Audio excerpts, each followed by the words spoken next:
Welcome, friend, to this peaceful hour where we gently peel back the layers of time. Tonight, our story takes place in a world far removed from ours, but still tenderly human. Whether you're drifting off or just looking to slow the pace of your evening, I'm grateful you're here. I'd love to hear where you're listening from, what city or country, and what time it is as you press play. It always amazes me how history can bring strangers together. If this kind of calm historical storytelling brings you peace, consider subscribing. We have many more stories to lull us into the quiet night. Now you might be thinking, this is just another conspiracy theory about missing treasure. But what if I told you the real story of the Knights Templar is far more shocking than any Hollywood movie could ever portray? What if their rise to power involved secrets that would make modern intelligence agencies jealous? And what if their destruction wasn't just about greed, but about a conspiracy that reached the highest levels of medieval society? I'm about to take you inside the true story of the Knights Templar, from their mysterious beginnings in the ruins of Solomon's Temple to their final moments on the burning Pyre. We'll uncover how 9 broke knights became Europe's first international banking empire, why kings and popes both feared and needed them, and what really happened to their legendary treasure. But most importantly, we'll meet the real people behind the legend. Warriors, bankers, mystics, and martyrs whose choices shaped the course of history. And trust me, by the end of this series, you'll understand why the Templar story isn't just medieval history. It's a blueprint for how secret societies operate, how power corrupts, and how myths are born from the ashes of truth. What you're about to discover will completely change how you see medieval Europe, and honestly, it might change how you see the modern world too. But first, let me set the stage with a story that perfectly captures the contradiction at the heart of the Templar legend. It's 1191, and Hugues de Payens stands in the scorching heat outside the walls of Acre. He's not the founder of the Templars anymore. That Hugues de Payens died decades earlier. This is his successor, watching as Templar knights charge into battle alongside Richard the Lionheart. These warriors wear white surcoats emblazoned with red crosses, and they fight with a ferocity that terrifies even battle-hardened Saracens. They've taken vows of poverty, chastity, and obedience. They own nothing. They are supposedly humble monks. Yet this same order owns castles across Europe and the Holy Land. They've invented modern banking. Kings borrow money from them. They answer to no earthly authority except the Pope. And in their treasure rooms, they guard secrets that could topple kingdoms. How did 9 broke French knights transform into medieval Europe's most powerful institution? That's where our story really begins. Not with grand battles or dramatic conspiracies, but with something much simpler and infinitely more dangerous. An idea. The year was 1095, and Pope Urban II stood before a massive crowd in Clermont, France. His words that day would launch 1,000 ships and claim millions of lives. God wills it, he declared, calling for a holy war to reclaim Jerusalem from Muslim rule. What followed was the First Crusade, a bloody campaign that would establish crusader states in the Holy Land and create a power vacuum that clever men could exploit. Among those clever men was a French knight named Hugues de Payens. Now here's where the official story gets interesting, because according to Templar chronicles written much later, Hugues and 8 companions approached King Baldwin II of Jerusalem in 1119 with a simple request. They wanted to protect pilgrims travelling to the holy sites.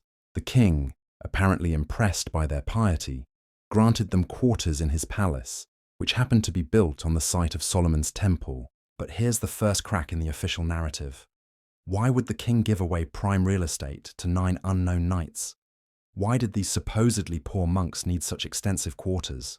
And most puzzling of all, why did they spend their first 9 years doing absolutely nothing about protecting pilgrims? The truth is far more intriguing than the legend, and it starts with understanding who Hugues de Payens really was. He wasn't just some random knight looking to serve God. He was connected to some of the most powerful families in Europe. His overlord was the Count of Champagne, who happened to be one of the wealthiest men in France and a key financier of the First Crusade. Even more interesting, Hugues was related by marriage to Bernard of Clairvaux, who would later become Saint Bernard, one of the most influential religious figures of the medieval period. These weren't random connections. In medieval Europe, everything was about networks, alliances, and carefully orchestrated power plays. When Hugues de Payens arrived in Jerusalem, he wasn't just another knight seeking salvation. He was the advance guard of a much larger plan. But what was that plan? To understand it, we need to look at what was happening beneath their feet in those first mysterious 9 years. The site of Solomon's Temple wasn't just symbolically important. According to both Jewish and Islamic tradition, it had been the center of immense wealth and power. The original temple, built by King Solomon, had supposedly housed the Ark of the Covenant and treasures beyond imagination. Even after its destruction and rebuilding, the site remained significant. The Second Temple, destroyed by the Romans in 70 AD, had been the center of Jewish religious and economic life. Now, what do you do if you're 9 ambitious knights with powerful connections and you've been given exclusive access to dig around one of the most legendary sites in the ancient world? You start digging. And dig they did. Archaeological evidence from the 19th century, when British explorers gained access to the area beneath the Temple Mount, revealed extensive tunnel systems, some clearly medieval in origin. Tools, pottery shards, and other artifacts suggested intensive excavation work during exactly the period when the Templars had exclusive access to the site. What were they looking for? The obvious answer is treasure, but that's thinking too small. These men were playing a much more sophisticated game. Consider this.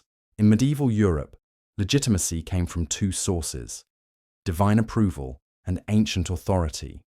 If you could claim to possess artifacts or knowledge from Solomon's temple, you weren't just rich, you were blessed by God himself. You had a direct connection to the source of wisdom and power that built the greatest temple in history. This is where the story takes a fascinating turn, because while the Templars were supposedly digging in secret, they were simultaneously building one of the most sophisticated PR campaigns in medieval history. And the architect of this campaign was none other than Bernard of Clairvaux. Bernard was a master of medieval media. He wrote letters, delivered sermons, and crafted theological arguments that spread across Europe faster than any news network. In 1128, nearly a decade after the Templars' formation, Bernard penned a document called In Praise of the New Knighthood. This wasn't just an endorsement. It was a revolutionary manifesto that solved one of medieval Christianity's biggest contradictions. The problem was this: Christianity preached peace, love, and turning the other cheek. But the Crusades required violence, warfare, and killing. How do you reconcile being a Christian with being a warrior? Bernard's answer was brilliant in its simplicity. The Templars, he argued, weren't just knights. They were warrior monks, fighting not for earthly gain, but for heavenly reward. When they killed in battle, they weren't committing murder, they were performing a holy sacrament. He even coined a term for it: malicide, the killing of evil. This theological innovation didn't just justify the Templars' existence, it made them indispensable. Suddenly, every Christian king needed warrior monks who could fight without compromising their souls. Every noble family wanted sons who could pursue military glory while still earning their way into heaven. But Bernard's masterstroke went even deeper. In his writings, he hinted at mysteries, at secret knowledge, at divine revelations that the Templars had supposedly discovered.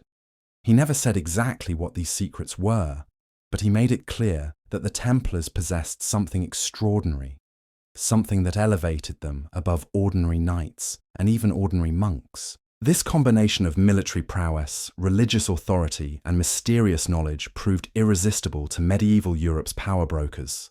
Donations poured in from across the continent. Land, money, weapons, horses, entire estates were gifted to the order. Within decades, the Templars had transformed from 9 knights sharing quarters to an international organization with thousands of members and properties stretching from Scotland to Cyprus. But here's where the story gets really interesting, because success brought scrutiny, and scrutiny revealed contradictions that would eventually destroy them. Take their famous vow of poverty, for instance. Individual Templars owned nothing, but the order itself became fabulously wealthy.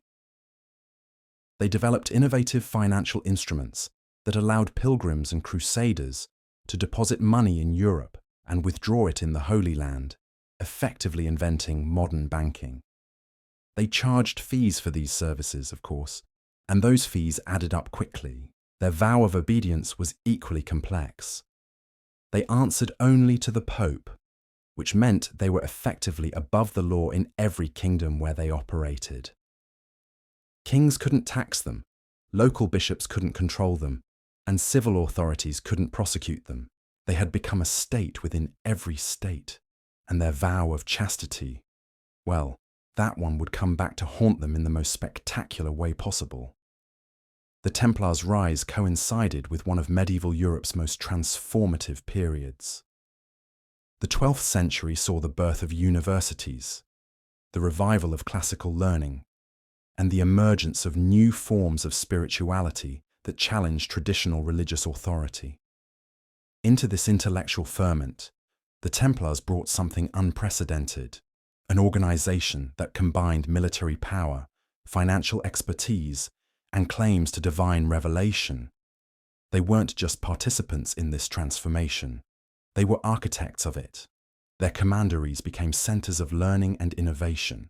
Their financial networks facilitated trade across vast distances. Their military expertise influenced warfare throughout Europe and the Middle East. But with great power comes great enemies, and by the 13th century, the Templars had accumulated plenty of both. The most dangerous enemy wasn't who you'd expect. It wasn't the Saracens they fought in the Holy Land, or rival military orders like the Hospitallers. It was a man who owed them everything. Philip IV of France, known to history as Philip the Fair. Picture Philip in 1305, pacing the halls of his palace at Fontainebleau. He's got the kind of problem that keeps kings awake at night. His treasury is empty. His wars with England have drained the royal coffers. His attempts to debase the currency have triggered riots in Paris. And sitting just outside the city walls is the Paris Temple, the Templars' European headquarters, containing more wealth than the royal treasury could ever hope to match. But Philip's problem with the Templars went deeper than mere envy. These warrior monks had become a parallel power structure that threatened the very concept of royal authority. When Philip tried to tax the church, the Templars claimed exemption. When he attempted to regulate banking, they operated under papal protection. When he needed loans, they set the terms. He was supposed to be the most powerful man in France, yet 9 men in white robes could tell him no.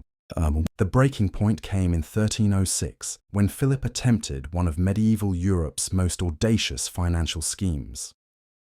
Desperate for revenue, he ordered the expulsion of all Jews from France and the confiscation of their property.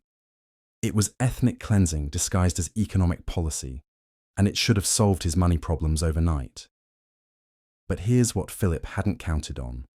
The Templars had been the Jews' bankers and protectors. When the royal soldiers arrived to seize Jewish assets, they found that most of the wealth had already been transferred to Templar accounts, protected by papal bulls that even kings couldn't override. Philip had been outmaneuvered by monks, and everyone knew it. His authority was crumbling, his enemies were laughing, and his creditors were circling like vultures. He needed a victory, and he needed it to be spectacular. That's when he turned to a man whose name has become synonymous with medieval corruption, Guillaume de Nogaret, Philip's chief minister and the medieval equivalent of a political hitman. Nogaret had already orchestrated one of the most shocking events of the 13th century when he physically attacked Pope Boniface VIII at Anagni, leading to the Pope's death shortly after. If anyone could destroy the Templars, it was Nogaret. But Nogaret faced a seemingly impossible challenge. How do you bring down an organization protected by papal authority, backed by immense wealth, and trained in the arts of war? His solution was brilliant in its cynicism. You don't attack their strengths, you attack their secrets. Because here's what Nogaret understood that modern conspiracy theorists often miss. The Templars' real vulnerability wasn't their treasure or their power. It was the gap between their public image and their private reality. For 2 centuries, they had cultivated an image of perfect Christian knighthood, while operating as a secretive international organization with its own rules, rituals, and loyalties.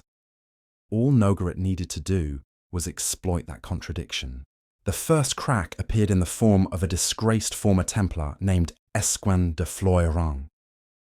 In 1305, this man approached both Philip and James II of Aragon with explosive allegations about Templar initiation ceremonies. According to Escuin, new members were required to deny Christ, spit on the cross, and engage in homosexual acts with their superiors. He claimed the Templars worshipped a mysterious idol called Baphomet, and that their secret rituals mocked everything Christianity held sacred. Now, were these allegations true? That's the wrong question. The right question is, were they believable? And in the fevered religious atmosphere of medieval Europe, they absolutely were. Think about it from a 14th century perspective. The Templars operated in secret. They had strange rituals that outsiders never witnessed. They claimed to possess divine knowledge that they shared with no one. They had grown rich while other Christians suffered. And most damning of all, they had ultimately failed in their primary mission. The Holy Land was back in Muslim hands. Jerusalem was lost, and the Crusades were over. To medieval minds, there could be only one explanation for such failure, despite such apparent divine favor. The Templars had made a deal with the devil. Nogaret didn't need to prove the allegations were true. He just needed to make them stick long enough to destroy the order and seize its assets. And he had the perfect tool for the job, the Inquisition. The Inquisition wasn't just a religious court. It was a legal system specifically designed to extract confessions through torture and terror. Inquisitors operated under the assumption that anyone accused was probably guilty, and they had refined the art of breaking human will to a medieval science. Best of all, from Philip's perspective, inquisitorial proceedings were conducted in secret, which meant he could control the narrative from beginning to end. But even with all these advantages, Nogaret faced one massive obstacle: Pope Clement V. The Templars answered directly to the Pope, and any move against them would require papal approval. Clement, however, was not exactly an independent actor. He was French, he had been elected with Philip's support, and he had already moved the papal court from Rome to Avignon, effectively making himself Philip's prisoner. Still, dissolving a military order that had served the Church for 2 centuries would require careful justification. That justification came in the form of what can only be described as medieval fake news. Throughout 1306 and early 1307, rumours about Templar corruption began circulating across France.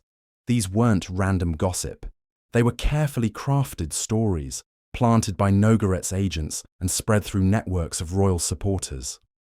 The stories grew more elaborate with each telling. Templars denying Christ, Templars practicing sodomy, Templars worshipping demons, Templars plotting against Christian kingdoms. By the summer of 1307, public opinion had been thoroughly poisoned against the order. Philip had his justification, Nogaret had his legal framework, and Pope Clement had been manoeuvred into a position where opposing the investigation would make him look like he was protecting heretics.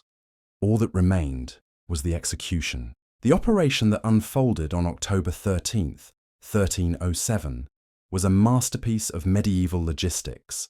Sealed orders were distributed to royal agents across France weeks in advance. Local authorities were briefed on their targets but told nothing about the timing. Soldiers were positioned near every Templar property from Paris to Provence, and at dawn on Friday the 13th, the hammer fell simultaneously across the entire kingdom. The Templars, despite all their military training and political sophistication, were caught completely off guard. Most were arrested in their beds. Those who tried to resist were overwhelmed by superior numbers. By sunset, virtually every Templar in France was in chains, and their property was under royal control. But here's the detail that would fuel conspiracy theories for centuries. When the royal agents inventoried the seized property, they found far less treasure than anyone expected. The Paris Temple, which should have contained the accumulated wealth of 2 centuries, yielded only modest amounts of gold and silver. The legendary Templar treasure had seemingly vanished overnight. Where did it go? The simple answer might be that it was never as vast as legend suggested. Medieval wealth was often tied up in land, buildings, and trading rights, rather than portable treasure. But that explanation has never satisfied those who see conspiracy everywhere. What we do know is that some Templars escaped the initial raids. The Order's fleet, based at La Rochelle, disappeared completely. Several high-ranking Templars, including the Order's treasurer, were never captured, and in the months before the arrests, there were reports of unusual activity at Templar sites across Europe. Wagons moving at night, ships departing with mysterious cargo, coded messages passing between commanderies. Were these the actions of guilty men destroying evidence, or was something else happening? To understand that, we need to look at what happened after the arrests, because the real drama was just beginning. The Templar trials that followed would become one of the most controversial legal proceedings in medieval history. Under torture, many Templars confessed to the charges against them. They admitted to denying Christ, spitting on the cross, and engaging in homosexual acts. These confessions seemed to validate Philip's accusations and justify his actions. But here's what makes the trials so problematic. The confessions were wildly inconsistent. Some Templars described rituals that others had never heard of. The supposed idol Baphomet was described differently by different witnesses. And most tellingly, when Templars were removed from royal custody and questioned by papal investigators, many recanted their confessions, claiming they had lied under torture to stop the pain. The most dramatic recantation came from Jacques de Molay himself, the last Grand Master of the Order. Initially, he had confessed under torture and urged other Templars to do the same. But in 1314, when he was brought before Notre Dame Cathedral for his final sentencing, something extraordinary happened. Picture the scene. Thousands of Parisians gathered in the square, expecting to witness the Grand Master's final humiliation. Philip's representatives were there to read the sentence of life imprisonment. Church officials were present to receive de Molay's final submission. Everything was choreographed to demonstrate the complete defeat of the Templar Order. Instead, Jacques de Molay stepped forward and declared that everything he had confessed was a lie. The charges were false, the Order was innocent, and he would rather die than live with the shame of his coerced confession. It was an act of defiance that stunned everyone present and threw Philip's carefully orchestrated proceedings into chaos. De Molay's rebellion had an immediate consequence. That same evening, Philip ordered him burned at the stake as a relapsed heretic. But the Grand Master's final words would echo through history and fuel legends that persist to this day. Standing in the flames on a small island in the Seine River, Jacques de Molay reportedly called upon God to judge between the Templars and their accusers. He summoned both Pope Clement and King Philip to meet him before God's tribunal within a year. Whether he actually said these words or whether they were added later by sympathetic chroniclers, the effect was electrifying. Because within months, both Pope Clement and King Philip were dead, and Philip's royal line would end within a generation, exactly as the curse supposedly predicted. But here's where the story gets even stranger. Because the aftermath of the Templar trials reveals just how complex and contradictory this whole affair really was. While Jacques de Molay was burning on that island in the Seine, something remarkable was happening across the rest of Europe. Most other kingdoms were refusing to follow Philip's lead. In England, King Edward II initially arrested the Templars, but the investigations dragged on for years with minimal use of torture. Most English Templars were eventually pensioned off and allowed to join other religious orders. In Germany, the Templars successfully defended themselves in open court, with many being acquitted entirely. In Portugal, the order was simply renamed the Order of Christ and continued operating under royal protection. Even in Spain, most Templars were absorbed into other military orders rather than executed. This wasn't some coordinated resistance to Philip's actions. These kingdoms had their own reasons for protecting, or at least not destroying, their local Templars. The English crown owed massive debts to the Templars and needed their financial networks intact. The German princes valued the Templars' military expertise in their ongoing conflicts with Eastern European pagans. The Iberian kingdoms were still fighting their own crusades against Muslim territories and couldn't afford to lose experienced warrior monks. What this tells us is that the charges against the Templars were never really about heresy or corruption. They were about power, money, and Philip's desperate need to solve his political problems. The religious accusations were just the medieval equivalent of a pretext for regime change. But let's dig deeper into what was actually happening during those mysterious initiation ceremonies that formed the basis of the charges. Because when you strip away the hysteria and propaganda, a fascinating picture emerges of an organization that was far more complex than either its supporters or enemies wanted to admit. The Templars operated what historians now recognize as one of medieval Europe's most sophisticated intelligence networks. Think about their position. They had properties in every major kingdom. They facilitated international banking. They maintained diplomatic contacts with Muslim rulers, and they possessed detailed knowledge of trade routes, military capabilities, and political tensions across 3 continents. Their initiation ceremonies, which Philip's prosecutors painted as satanic rituals, were more likely elaborate security checks designed to test loyalty and discretion. New recruits weren't just joining a religious order. They were entering an organization that dealt in state secrets, managed international finances, and operated in some of the most dangerous political environments in the known world. Consider the charge that initiates were required to deny Christ and spit on the cross. In the context of intelligence work, this makes perfect sense. If a Templar was captured by Muslim forces, his captors might demand exactly such a renunciation as proof of conversion to Islam. A knight who had never been asked to perform such acts might break under pressure, but one who had been psychologically prepared for the possibility might be able to comply without losing his faith or betraying his mission. The allegations of homosexual activity during initiation are equally explainable when viewed through a practical lens. Medieval military orders were all-male institutions where physical intimacy between members was both inevitable and potentially problematic. Structured rituals that acknowledged and controlled such relationships would have been a practical necessity, not evidence of systematic corruption. And the mysterious idol Baphomet.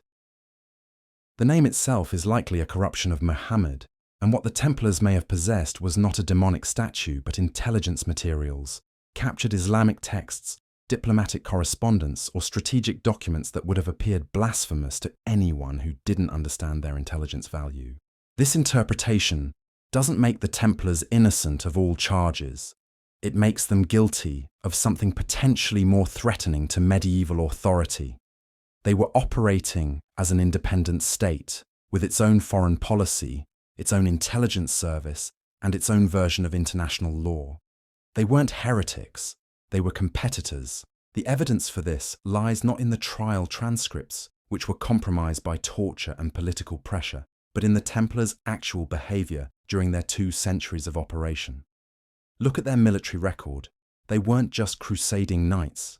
They were diplomatic intermediaries who negotiated truces with Muslim leaders, exchanged prisoners, and sometimes even fought alongside Saracen forces when it served broader strategic purposes. Their banking operations tell a similar story. The Templars didn't just move money for pilgrims. They financed trade expeditions, underwrote commercial ventures, and maintained financial relationships with Jewish, Muslim, and Christian merchants across the Mediterranean world. They were practicing a form of economic diplomacy that wouldn't look out of place in a modern multinational corporation. Most tellingly, their architectural projects reveal an organization that was thinking in terms of centuries, not decades. The great Templar churches at London, Paris, and Tamar weren't just places of worship. They were statements of permanence, designed to last forever and to serve as centers of power for a global organization that saw itself as transcending the temporary kingdoms of earthly rulers. This is what made them so dangerous to someone like Philip the Fair. The Templars weren't just rich monks who had outlived their usefulness. They were a parallel civilization that operated by different rules and answered to different authorities. In a world where royal power was still fragile and contested, such an organization represented an existential threat. But Philip's victory over the Templars came at a cost that he probably didn't anticipate. By destroying Europe's most sophisticated financial network, he triggered an economic crisis that lasted for decades. The techniques the Templars had developed for moving money safely across vast distances were lost. Their diplomatic contacts in the Islamic world were severed. Their intelligence networks collapsed. More importantly, Philip's methods set a precedent that would haunt European politics for centuries. He had demonstrated that even the most powerful religious organization could be destroyed through a combination of manufactured scandal, legal manipulation, and coordinated propaganda. Future rulers would remember this lesson and apply it to their own inconvenient opponents. The immediate aftermath of the Templar suppression reveals just how destabilizing Philip's actions really were.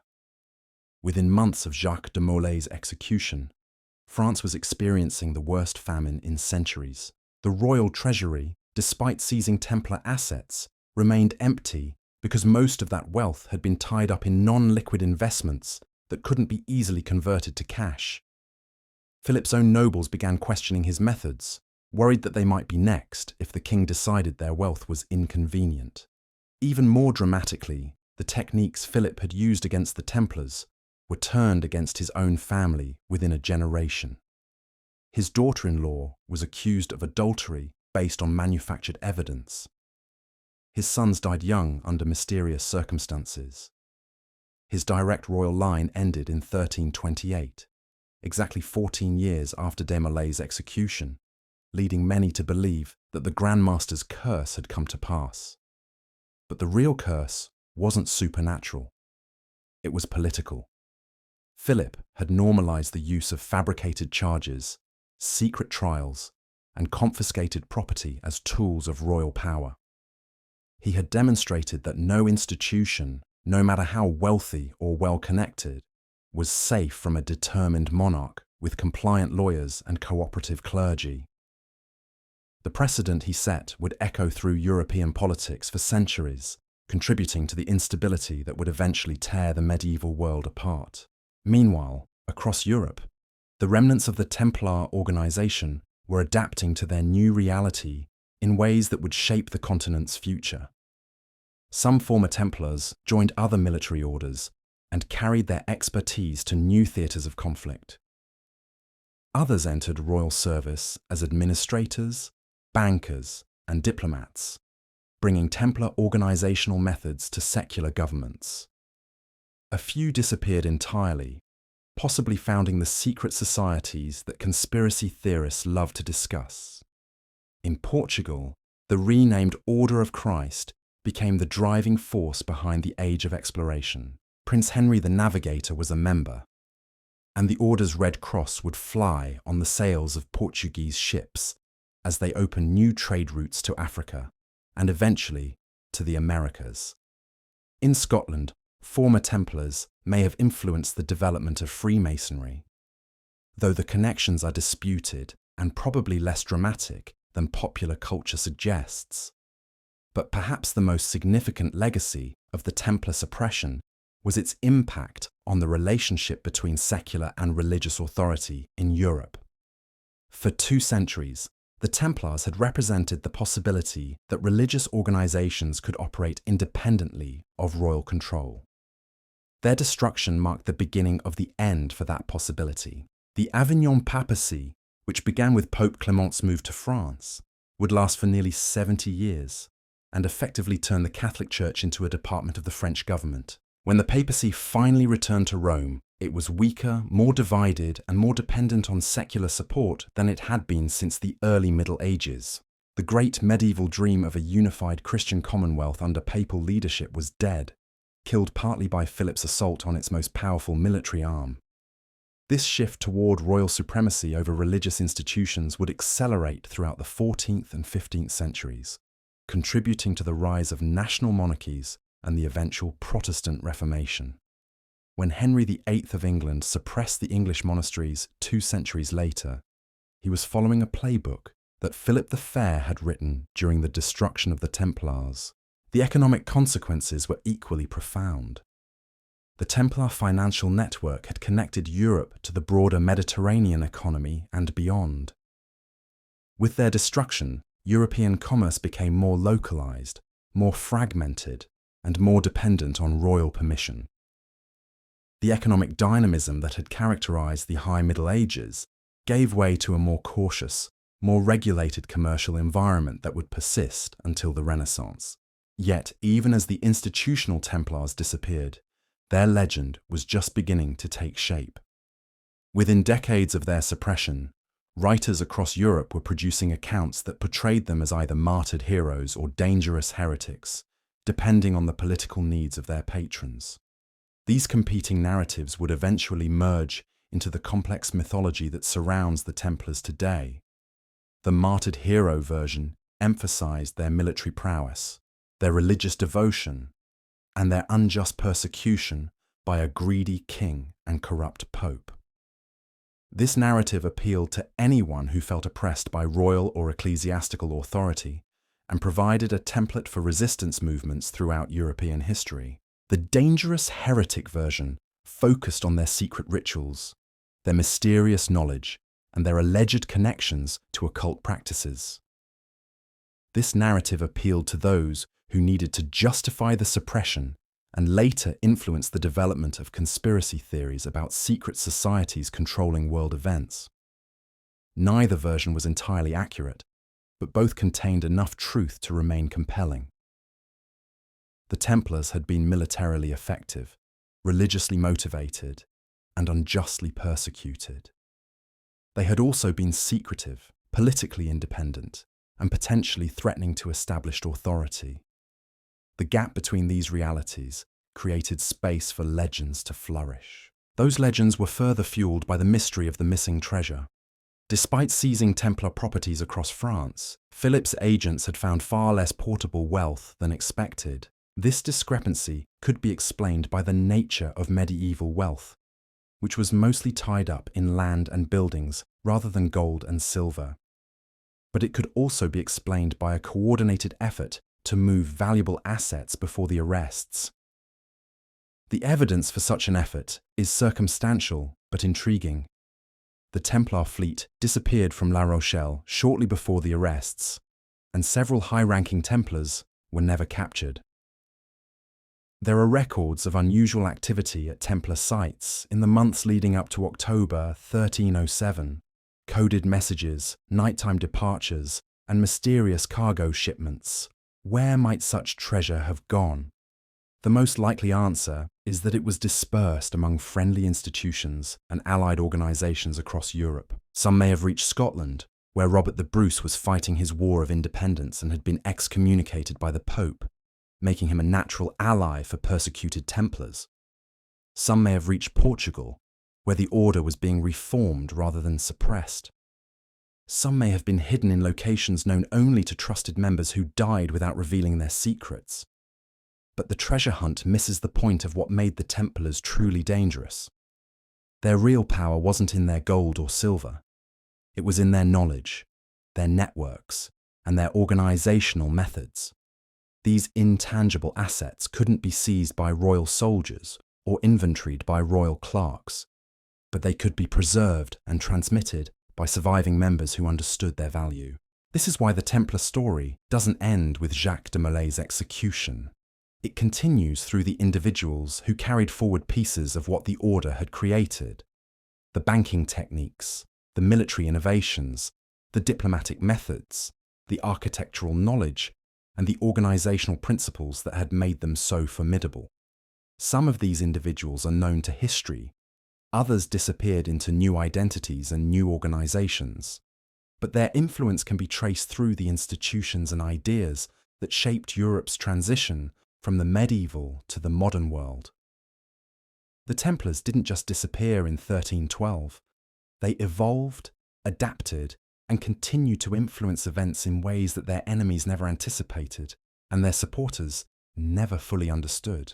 Now, to really understand what happened to that legendary treasure and why the Templar legacy refused to die, we need to meet some of the people who lived through this catastrophe and shaped what came next. Because while Jacques de Molay was making his final stand in Paris, across Europe other Templars were making very different choices that would determine whether anything of their order would survive. Let me introduce you to Geoffroy de Charny, the preceptor of Normandy, and one of the most interesting figures in this entire saga. Picture this man in October 1307. He's in his 50s, battle-scarred from campaigns in the Holy Land, and he's just watched his entire world collapse in a single morning. Unlike many of his brothers who were caught completely off guard, Geoffroy seems to have sensed what was coming. In the weeks before the arrests, he'd been unusually active, sending coded messages to Templar preceptories across northern France and meeting secretly with merchants who had long-standing relationships with the order. When the royal soldiers finally cornered him at the Templar house in Caen, they found something extraordinary. Geoffroy was carrying what appeared to be a burial shroud, ancient and blood-stained, which he claimed had wrapped the body of Christ himself. Now, you might recognize this name because Geoffroy de Charny was almost certainly related to the family that would later become famous for owning the Shroud of Turin. Coincidence? Possibly. But it's worth noting that this sacred relic, if that's what it was, had somehow made its way from the Templar archives into private hands just as the order was being destroyed. Geoffroy's fate was sealed when he stood with Jacques de Molay in 1314 and recanted his confession. He burned alongside his Grand Master, but not before he'd arranged for that mysterious shroud to disappear into a network of loyal supporters who would preserve it for future generations. This wasn't just about saving a religious relic. It was about maintaining continuity with the past and preserving symbols that could inspire future resistance. Meanwhile, in England, a very different drama was unfolding around a Templar named William de la Mort, the master of the English Temple. William was a political survivor, the kind of man who understood that sometimes you have to bend to avoid breaking. When King Edward II arrested the English Templars in January 1308, William didn't resist. He didn't confess to heresy, but he also didn't provoke his captors into using the kind of extreme torture that was destroying his brothers in France. Instead, William played a much more sophisticated game. He cooperated with the investigations while quietly working to preserve what could be saved. English records show that throughout the trial period, former Templars continued to receive pensions. Former Templar properties were transferred to other religious orders rather than seized by the crown, and former Templar servants found new employment in royal households. This wasn't accident. This was William de la Mort orchestrating a managed transition that kept his people alive and his organization's knowledge intact. William died in the Tower of London in 1311, officially of natural causes, though some historians suspect poison. But by then he'd accomplished something remarkable. He'd turned the suppression of the English Templars into an absorption rather than a destruction. Many English Templars simply became hospitallers or joined other military orders. Their expertise wasn't lost, it was transferred. But perhaps the most fascinating figure in this entire story is a man whose very existence challenges everything we think we know about the Templar suppression. Esquire d'Aurillac, the Templar treasurer who was never caught. Picture this. It's September 1307, just weeks before the mass arrests. An esquire is in the vaults beneath the Paris temple, conducting what appears to be a routine inventory. But something's different this time. Instead of recording assets, he's selecting them. Gold coins minted in different kingdoms, carefully chosen for their ability to blend in anywhere in Europe. Gems that are valuable, but not immediately recognizable as Templar property. Documents written in codes that only a few brothers understand. Esquire wasn't just the treasurer, he was the keeper of the Order's most dangerous secrets. The financial records that showed which kings owed money to the Templars, which nobles had borrowed against future crusades, which merchants had used Templar networks to avoid royal taxes. This information was worth more than gold because it could destroy reputations and topple governments. When the arrests came, Esquire was nowhere to be found. Royal investigators searched every Templar property in France, but he'd vanished as completely as if he'd never existed. Some chronicles suggest he fled to Scotland, others to Portugal, still others to the mysterious East, where the Templars had always maintained shadowy connections. But here's what's really interesting. In the years following the suppression, financial records from across Europe show transactions that bear all the hallmarks of Templar banking methods. Anonymous deposits in Lombard banks, complex currency exchanges that span multiple kingdoms, loans to noble families that are structured exactly like Templar financial instruments. Someone with access to Templar knowledge and Templar resources was still operating, just without the Templar name. Was this Esquire d'Aurillac? We'll never know for certain. But the pattern suggests that the Templar financial network didn't disappear in 1307. It went underground, operating through intermediaries and front organizations, preserving the techniques that had made the Order so powerful while avoiding the visibility that had made them vulnerable. This underground continuation becomes even more apparent when you look at what was happening in the Iberian Peninsula, where the Templar story took a completely different turn. Here, we need to meet Vasco Fernandes, a Portuguese Templar, who would become instrumental in transforming his order rather than watching it die. Vasco was no ordinary knight. He'd spent decades in the Holy Land, not just fighting, but studying. He spoke Arabic fluently, maintained correspondence with Islamic scholars, and had developed what we might now call a comparative understanding of military technology. When news of the French arrests reached Portugal, Vasco made a decision that would change history. Instead of fleeing or hiding, he approached King Dinis directly with a proposition. The conversation between Vasco Fernandes and King Dinis in the winter of 1307 must have been extraordinary. Here was a Templar knight, supposedly a member of a heretical organization, sitting across from a Christian king and explaining why the Order's suppression was not just unjust, but strategically catastrophic. The Templars, Vasco argued, weren't just warriors for God. They were Europe's memory bank of military innovation, accumulated over 2 centuries of warfare in the most challenging conditions imaginable. Consider what the Templars had learned during their time in the Holy Land. Siege warfare techniques adapted from Byzantine engineers, cavalry tactics borrowed from Turkish horse archers, fortification methods developed through constant conflict with some of the best military minds in the Islamic world. This knowledge didn't belong to France or to the Pope. It belonged to Christendom itself, and destroying it would leave European armies centuries behind their potential enemies. King Dinis was convinced, but he faced a political problem. He couldn't simply ignore papal orders to suppress the Templars. His solution was brilliant in its simplicity. He would suppress the Knights Templar and simultaneously create the Order of Christ, transferring Templar properties, personnel, and most importantly, knowledge to the new organization. It was the medieval equivalent of a corporate restructuring.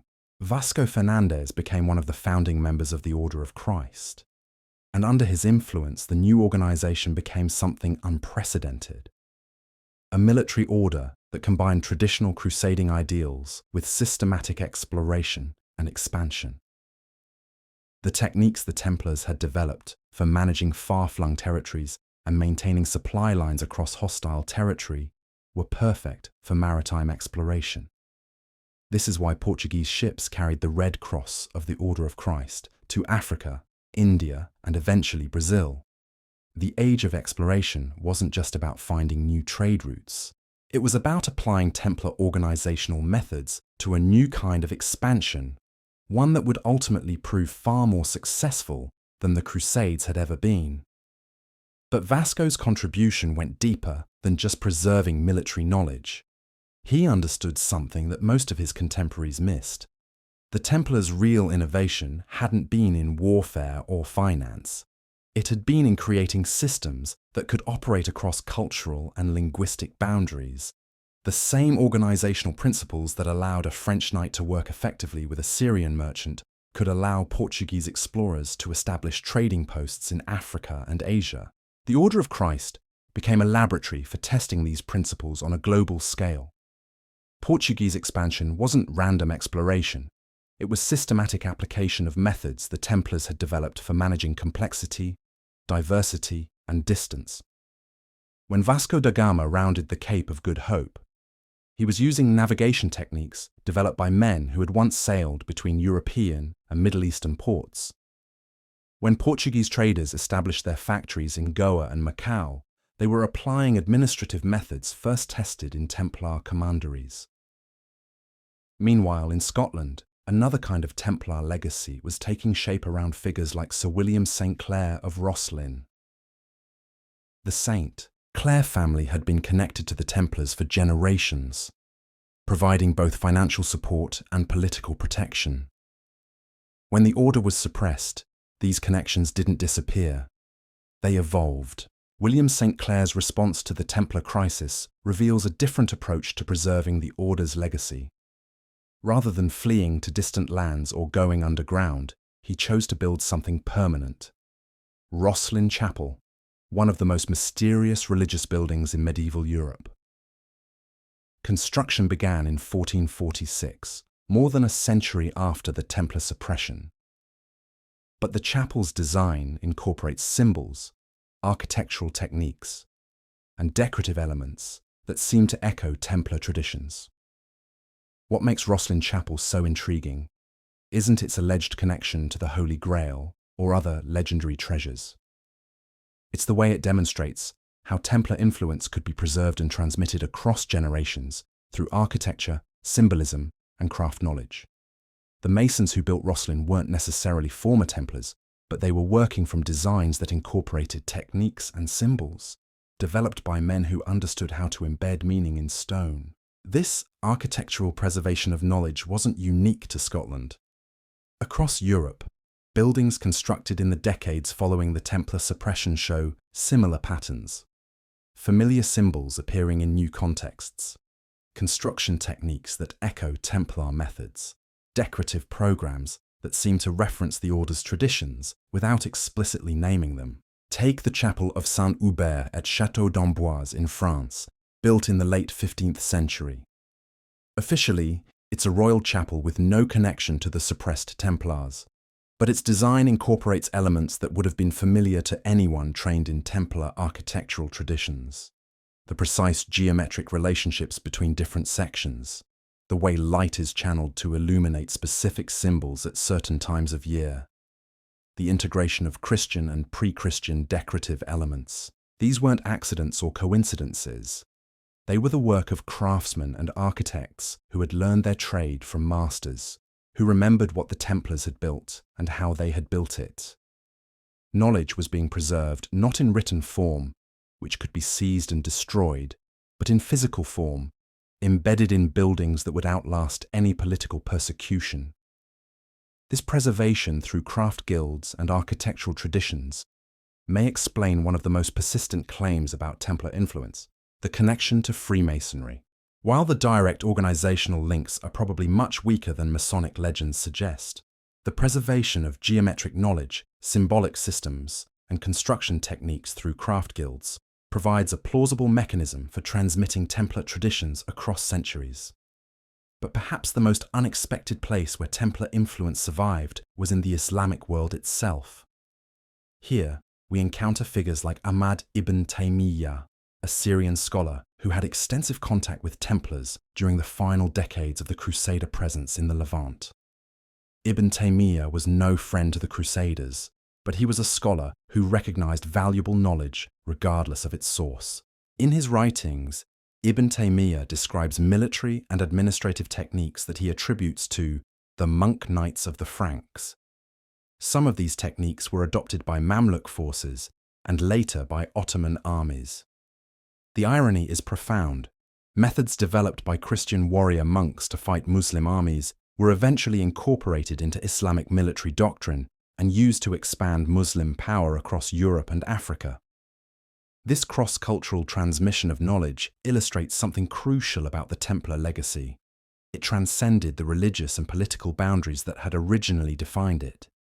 The organizational methods, military techniques, and financial innovations developed by the Templars were valuable regardless of the faith or nationality of those who used them. When the order itself was destroyed, its knowledge continued to spread through networks that cared more about effectiveness than about theological purity.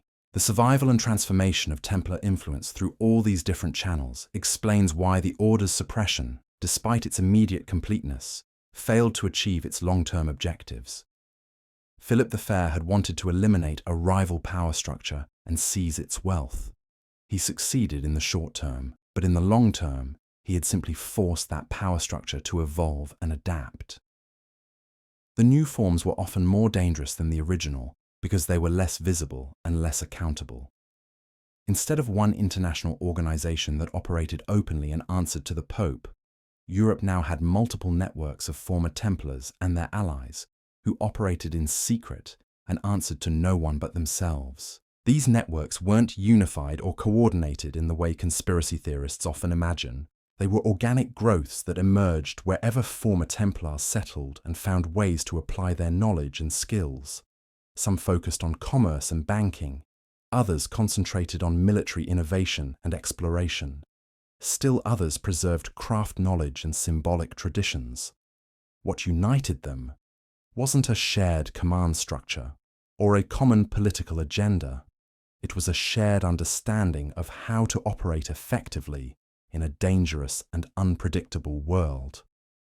The Templars had been destroyed because they had become too visible and too threatening to established authority. The lesson their successors learned was simple: stay hidden, stay flexible, and stay useful. This approach proved remarkably successful. By the late 14th century, just a few decades after the order's official suppression, former Templars and their protégés were playing crucial roles in European politics, commerce, and culture. They weren't trying to recreate the original order. They were building something new and more resilient. The Portuguese Order of Christ was expanding European influence across the globe. Scottish craft guilds were preserving and developing construction techniques that would influence architecture for centuries. Underground banking networks were facilitating trade and communication across political boundaries. Military innovations developed in Templar schools were being applied in new conflicts from the 100 Years' War to the Ottoman expansion. None of these developments were officially connected to the suppressed Templars, which made them almost impossible for authorities to control or eliminate. The very success of Philip's suppression had created the conditions for the order's transformation into something more powerful and more dangerous than it had ever been as a unified organization.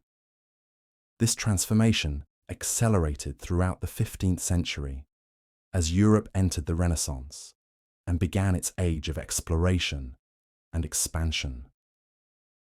The organizational methods, financial techniques, and global perspective that the Templars had developed during their centuries of operation proved perfectly adapted to the challenges of this new era. When Portuguese explorers established trading posts in Africa and Asia, they were applying lessons learned from Templar experience in managing diverse, far-flung territories. When Italian bankers developed new forms of international credit, they were building on techniques originally developed to finance crusading expeditions. When European armies adopted new siege warfare methods, they were often using innovations first tested in the defense of crusader castles. The Renaissance wasn't just a revival of classical learning. It was also, in many ways, a continuation and development of medieval innovations that had been preserved and transmitted through networks that traced their origins back to the suppressed military orders. The Templars hadn't just influenced medieval Europe. They had helped create the foundations of the modern world, but this influence came at a cost that wouldn't become apparent until much later. The survival and transformation of Templar methods had required secrecy, deception, and the manipulation of legitimate institutions for hidden purposes. These techniques were effective, but they also established patterns of behavior that would prove deeply problematic as European society became more complex and interconnected.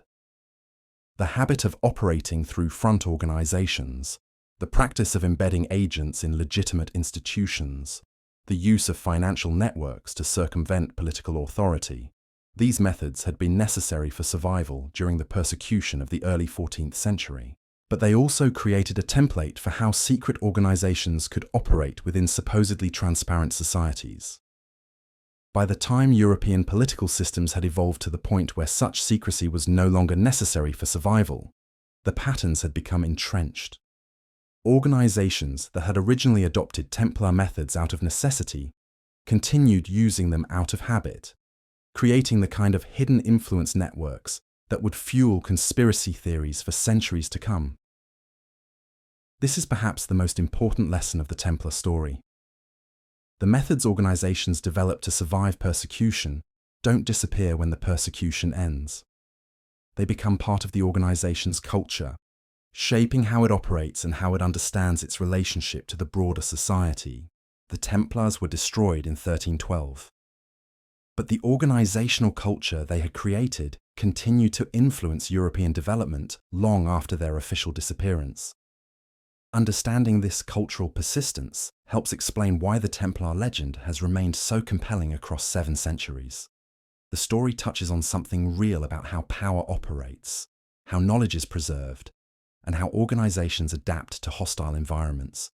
The specific claims about hidden treasures and surviving bloodlines may be fantasy, but the underlying insight about organizational survival and transformation reflects genuine historical processes. The men and women who carried forward pieces of the Templar legacy weren't participants in a grand conspiracy. They were individuals trying to preserve valuable knowledge and useful methods in a world that had become suddenly dangerous for anyone associated with the suppressed order.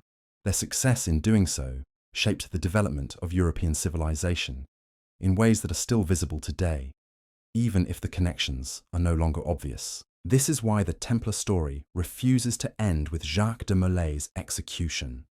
The order's official suppression was just the beginning of a much longer process of adaptation, evolution, and influence that continued for centuries and arguably continues still.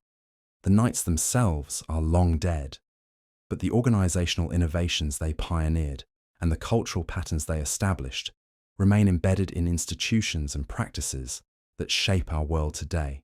Now, to truly understand how these hidden networks operated and why they remained so influential, we need to follow one particular thread that leads us deep into the heart of medieval Europe's power structures. Because while former Templars were adapting and evolving across the continent, something extraordinary was happening in the shadowy world of medieval finance that would reshape European economics for centuries. Meet Giovanni di Bicci de' Medici, a man whose name would become synonymous with Renaissance banking and political power. In 1397, just 8 decades after Jacques de Molay's execution, Giovanni established the Medici Bank in Florence. Now, officially, this had nothing to do with the suppressed Templars. Giovanni was simply a clever merchant, capitalizing on opportunities in international trade. But when you examine the banking methods he employed, the organizational structure he created, and the international networks he cultivated, the similarities to Templar financial operations are striking. Giovanni's innovations weren't random discoveries. They were sophisticated applications of techniques that had been developed over centuries of managing money across vast distances and hostile territories. The Medici Bank's ability to facilitate transactions between London and Constantinople, its methods for managing currency exchanges across multiple kingdoms, its systems for extending credit to nobles and merchants throughout Europe, these weren't entirely new inventions. They were refinements of methods that had been tested and perfected by men who understood the practical challenges of international finance better than anyone in medieval Europe. Where had Giovanni learned these techniques? The official records are silent, but the circumstantial evidence is compelling. Florence had been home to numerous merchants and bankers who had worked closely with the Templars before the suppression. The city's financial community had maintained extensive connections with former Templars who had fled France and found refuge in Italian city-states. Knowledge has a way of transferring itself, especially when that knowledge is valuable and the people who possess it need new ways to make a living. The Medici Bank's rise wasn't just about individual genius or favorable market conditions. It was about applying organizational principles that had been developed by the most sophisticated financial institution of the medieval period. The Templars had created the first truly international banking network. And when their organization was destroyed, that knowledge didn't disappear. It dispersed, evolved, and eventually re-emerged in new forms. But Giovanni's story reveals something even more significant about how Templar influence persisted. It wasn't just about preserving old methods, but about adapting them to new circumstances. The Templars had operated openly as a religious military order with papal protection. That model had proven vulnerable to political attack. The new generation of banker merchants who inherited their techniques understood that survival required a different approach. Instead of seeking official recognition and protection, they embedded themselves within existing commercial structures. Instead of claiming religious authority, they built secular networks based on mutual profit and shared risk. Instead of maintaining visible military forces, they exercised power through financial leverage and political influence. The methods were familiar, but the application was revolutionary. This evolution becomes even clearer when we examine what was happening simultaneously in the German states, where another former Templar network was adapting to post-suppression realities. Here, we encounter the remarkable figure of Heinrich von Württemberg, Archbishop of Cologne from 1304 to 1332. Heinrich presents a fascinating case study in how individuals with Templar connections navigated the dangerous political waters of the early 14th century. Officially, he was simply a prince-bishop managing one of the Holy Roman Empire's most important ecclesiastical territories. Unofficially, he was coordinating what can only be described as a protection and integration program for displaced Templars throughout the German-speaking regions. The evidence lies in Heinrich's administrative records, which show an unusual pattern of appointments and land grants in the years following 1307. Former Templars, who should have been persona non grata in ecclesiastical circles, were quietly absorbed into the administrative apparatus of the Cologne Archbishopric. Their military experience was redirected toward managing the Archbishop's temporal territories. Their financial expertise was applied to reorganizing church revenues. Their international connections were used to strengthen diplomatic relationships with other German princes. Heinrich's approach was brilliant in its subtlety. He never openly defied papal orders regarding the Templar suppression, but he interpreted those orders in the narrowest possible way. The Pope had ordered the dissolution of the Knights Templar as an organization. He hadn't forbidden individual former Templars from finding new employment or applying their skills in different contexts. Heinrich exploited this distinction to preserve much of what the order had represented, while avoiding the political dangers of open resistance. The results were remarkable. Under Heinrich's administration, the Cologne Archbishopric became one of the most efficiently managed territories in the Holy Roman Empire. Its military forces were reorganized using tactics developed during decades of warfare in the Holy Land. Its financial administration adopted accounting methods that allowed for unprecedented control over revenues and expenditures. Its diplomatic corps maintained contacts throughout Europe that provided early warning of political developments affecting German interests. More importantly, Heinrich's territory became a training ground for a new generation of administrators, diplomats, and military leaders who combined traditional German political skills with organizational methods learned from former Templars. These individuals would go on to serve other German princes, carrying with them techniques and perspectives that would influence the development of the Holy Roman Empire for centuries. The pattern Heinrich established was replicated throughout the German states. Prince-bishops, secular rulers, and even some abbots quietly integrated former Templars into their administrations. The knowledge and skills that had made the order so formidable weren't lost. They were distributed throughout the German political system, strengthening individual territories while avoiding the vulnerabilities that had destroyed the unified organization. This dispersal strategy proved remarkably effective. When the Holy Roman Empire faced new challenges from Ottoman expansion, French aggression, and internal religious conflicts, it had access to military and administrative expertise that had been preserved and adapted from the crusading period. The tactical innovations developed in the defense of Outremer were applied to the defense of Vienna. The organizational methods tested in managing far-flung Templar properties were used to coordinate resistance across multiple German states. But perhaps the most intriguing example of Templar legacy adaptation occurred in a place where few people would think to look: the merchant republics of northern Italy, particularly Venice. Here, we encounter the shadowy figure of Marco Sanudo, who in 1207 had established the Duchy of Naxos in the Aegean Sea as a crusader state that lasted for over 3 centuries. The Sanudo family's connection to the Templars was complex and largely hidden from official records, but their methods of managing their island duchy reveal striking similarities to Templar administrative techniques.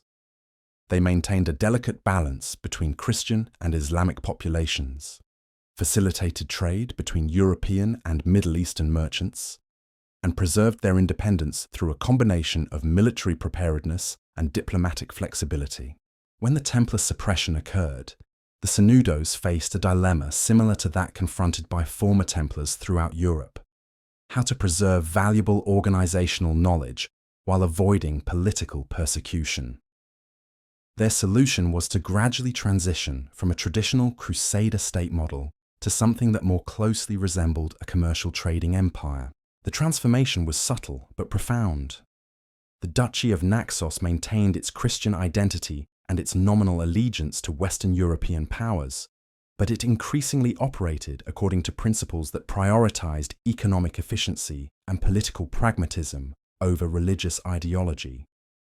The result was a hybrid institution that combined elements of Crusader military organization, Templar administrative methods, and Venetian commercial practices.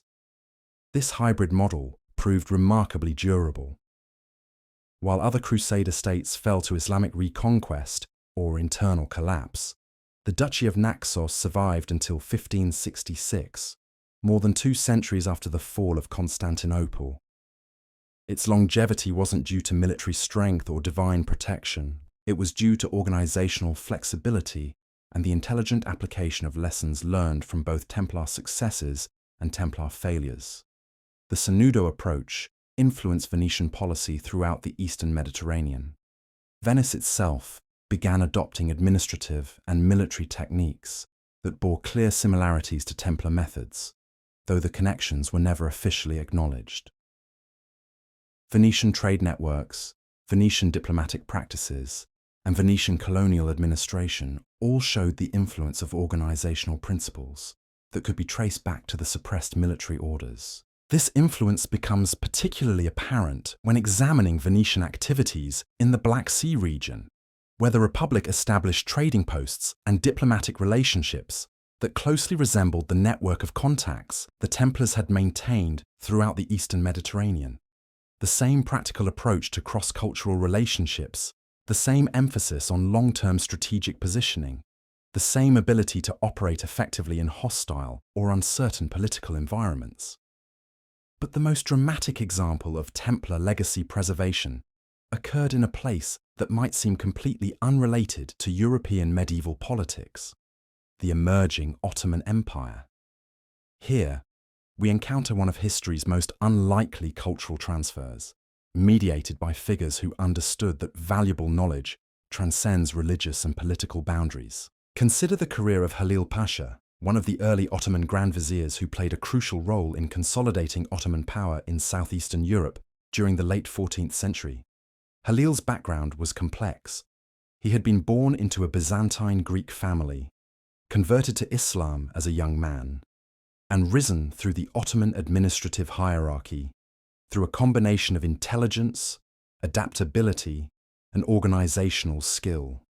What makes Halil particularly interesting is that his administrative methods bore striking similarities to techniques that had been developed by European military orders, including the Templars. His approach to managing conquered territories, his systems for integrating diverse populations into the Ottoman state, his methods for maintaining military preparedness while encouraging economic development, these weren't typically Islamic or typically Byzantine approaches. They were hybrid techniques that seemed to draw from multiple traditions. How had Halil acquired this knowledge? The answer lies in the complex web of cultural exchange that characterized the Eastern Mediterranean during the 14th century. Former Templars, former Hospitallers, Byzantine administrators, Genoese merchants, and Venetian diplomats all operated in the same geographical and political space. Knowledge transferred between communities through marriage, employment, military service, and simple professional interaction. Halil's career illustrates how organizational innovations developed in one context could be adapted and applied in completely different circumstances. The techniques that had made the Templars effective at managing diverse populations in Crusader states proved equally valuable for managing diverse populations in Ottoman provinces. The financial methods that had allowed military orders to coordinate activities across vast distances worked just as well for coordinating Ottoman administration across multiple continents. This cross-cultural transfer of knowledge wasn't unique to Halil or to the Ottoman Empire. Similar processes were occurring throughout the Mediterranean world as political boundaries shifted and established institutions adapted to new circumstances. Former Templars found employment with Mamluk sultans in Egypt. Byzantine administrators adopted Western European organizational methods. Islamic scholars studied European military treatises. European merchants learned Islamic commercial practices. The result was a gradual but profound transformation of how political and military institutions operated throughout the region. The rigid religious and cultural boundaries that had characterized the Crusading period gave way to more fluid and pragmatic approaches that emphasized effectiveness over ideological purity. Organizations that could adapt and learn survived. Those that couldn't disappeared. This transformation had profound implications for European development. The techniques and perspectives that had been developed during centuries of interaction between Christian and Islamic civilizations didn't disappear when the Crusader states fell. They were preserved, adapted, and eventually reintroduced to European society through the networks of merchants, diplomats, and administrators who maintained contacts across cultural boundaries. The Renaissance wasn't just a rediscovery of classical antiquity. It was also a reintegration of knowledge and methods that had been developed during the medieval period of cultural exchange. The organizational innovations of the military orders, the commercial techniques of Mediterranean merchants, the diplomatic practices of cosmopolitan administrators, all of these contributed to the intellectual and practical foundations of early modern European civilization. But this process of knowledge transfer and adaptation also created new forms of hidden influence that would shape European politics for centuries. The networks that preserved and transmitted Templar organizational methods weren't just preserving technical knowledge. They were also preserving patterns of behavior, institutional cultures, and ways of thinking about power and authority that had been developed during the medieval period. These cultural patterns proved remarkably persistent. Long after the specific techniques had been forgotten or superseded, the underlying approaches to organization, secrecy, and influence continued to shape how certain groups operated within European society. The habit of maintaining parallel structures, the practice of operating through intermediaries, the preference for indirect influence over direct confrontation, these became embedded characteristics of institutions and networks that trace their origins back to the survival strategies developed during the Templar suppression. The long-term consequences of this cultural persistence become apparent when we examine the development of early modern European politics, the rise of absolutist monarchies, the emergence of professional diplomatic services, the development of standing armies, the creation of national banking systems. All of these reflected the influence of organizational principles that had been developed and refined by medieval institutions, including the suppressed military orders. But the influence wasn't always positive. The same techniques that had allowed valuable knowledge to survive persecution could also be used to avoid accountability and manipulate legitimate institutions for hidden purposes. The networks that preserved Templar methods also established precedents for how secret organizations could operate within supposedly transparent societies. This dual legacy, preservation of valuable knowledge combined with the creation of hidden influence networks, explains much about the subsequent development of European civilization. The positive contributions are often invisible because they became so thoroughly integrated into mainstream institutions that their origins were forgotten. The negative consequences are often exaggerated because they feed into conspiracy theories and popular suspicions about secret societies. Understanding this dual legacy requires recognizing that the Templar suppression wasn't just a single historical event. It was the beginning of a long process of adaptation and evolution that continued for centuries and influenced the development of European institutions in ways that are still visible today. The men who died on Philip the Fair's pyres weren't the end of the story. They were catalysts for transformations that would reshape the Western world. The networks that emerged from the wreckage of the temple weren't trying to recreate the original organization. They were building something new and more resilient, something that could survive in a world where religious authority was becoming subordinate to political power and where traditional institutions were increasingly vulnerable to royal manipulation. Their success in doing so created the foundations for many of the organizational innovations that would define the early modern period. The joint stock companies that financed European expansion, the diplomatic corps that managed international relations, the banking houses that facilitated global trade, the craft guilds that preserved and transmitted technical knowledge. All of these owed debts to organizational principles that had been developed and refined by medieval military orders.